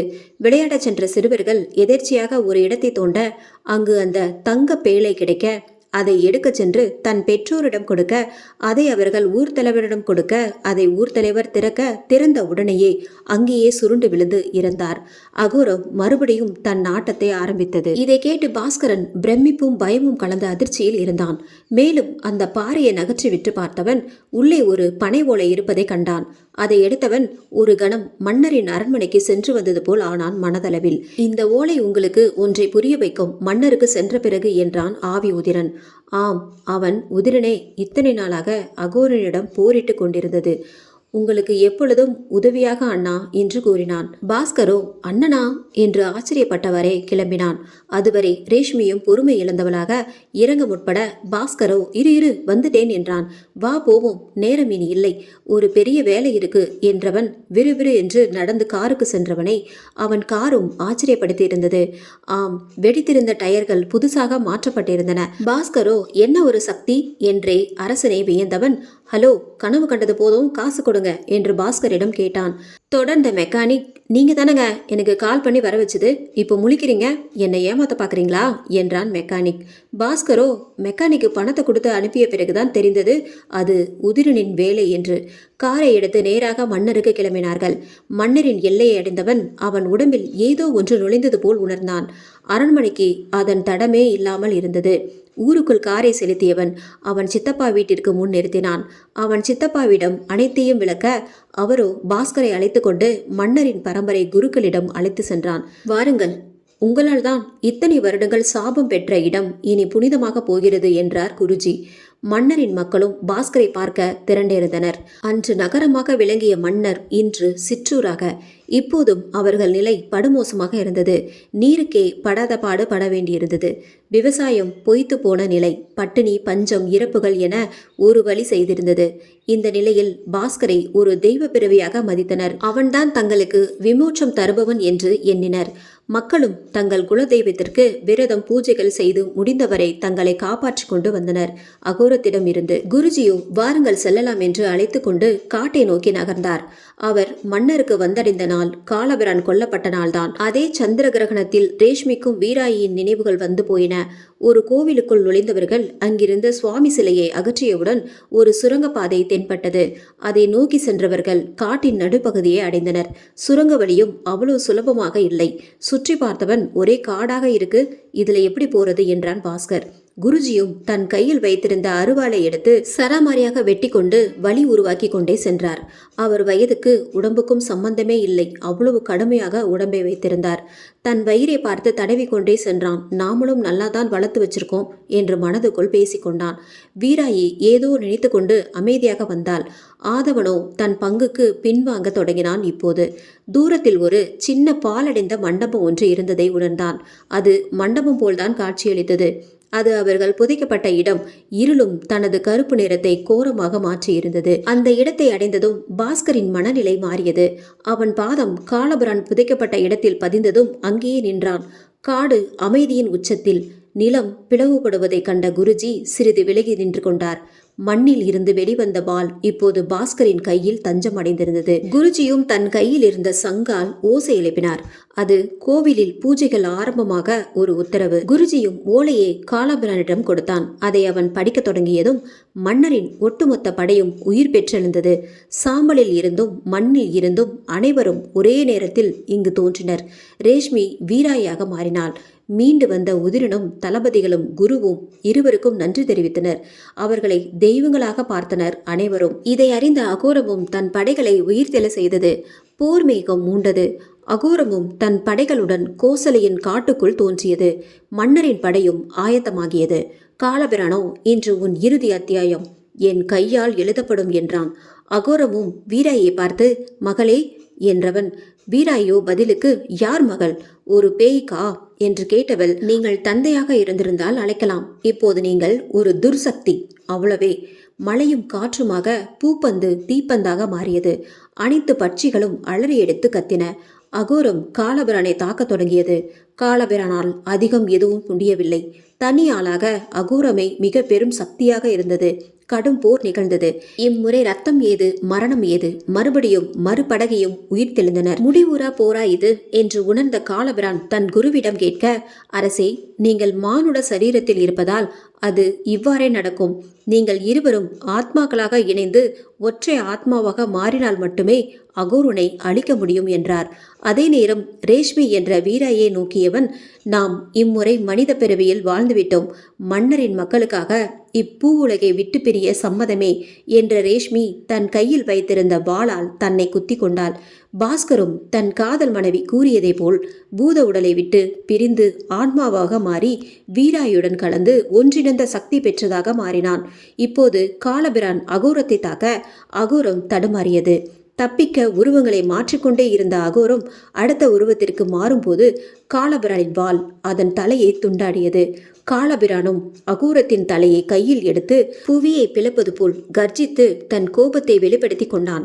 மன்னரே நிலநடுக்கம் கண்டது போல் ஆகியது. அதன் உடலில் இருந்த அனைத்து ஆத்மாக்களும் வெளியேற இரத்த ஆறாக ஓடியது. அவனால் சிறைப்பிடிக்கப்பட்ட மற்ற ஆத்மாக்களும் காலபிரானுக்கு நன்றி தெரிவித்து விடை பெற்றன. அகோரம் சிறிது நேரம் துடிதுடிக்க மக்கள் செய்த பூஜையும் அகோரத்தை முற்றிலுமாக அழித்தொழித்தது. மன்னரின் படையும் கோசலையின் படையும் காற்றில் மறைந்து போயின. உதிரனும் நன்றி தெரிவித்து மறைந்தான். காலபிரானும் வீராயும் அவ்வாறே பாஸ்கரும் ரேஷ்மியாக மறைந்தனர். வறண்ட காற்று நின்று ஏதோ ஒரு புதிய பூமி போல் மக்கள் உணர்ந்தனர். தென்றல் காற்று இதமாக அவர்களை தடவி சென்றது. மன்னர் சாபத்திலிருந்து விடை பெற்றது. குருஜி பாஸ்கரின் உடலையும் ரேஷ்மியின் உடலையும் முன்பு புதைக்கப்பட்ட இடத்திலேயே புதைத்தனர். மன்னர் மக்கள் பாஸ்கரையும் ரேஷ்மியையும் கடவுளாக வணங்கினர். அவர்கள் காரை கோவிலில் அலங்கரித்து வைத்தனர். புகுந்த வீட்டுக்கு அழைப்பிதழ் கொடுக்க வந்தவர்களது வீடும் கூட்டத்தில் நிரம்பி வழிந்தது. ஆம், அதை கோவிலாக மாற்றிவிட்டனர் மன்னர் மக்கள். பாஸ்கர் ரேஷ்மியின் ஆசையும் நிறைவேறியது. அனைவரும் வருகை தந்ததால் இருவரின் ஆத்மாவும் பரிபூரணமாக விடை பெற்றது இந்த பூமியிலிருந்து. இந்த எபிசோட் உங்களுக்கு பிடிச்சிருந்தது அப்படின்னா நம்ம சேனலை மறக்காம சப்ஸ்கிரைப் பண்ணுங்க, லைக் பண்ணுங்க, ஷேர் பண்ணுங்க. நன்றி, வணக்கம்.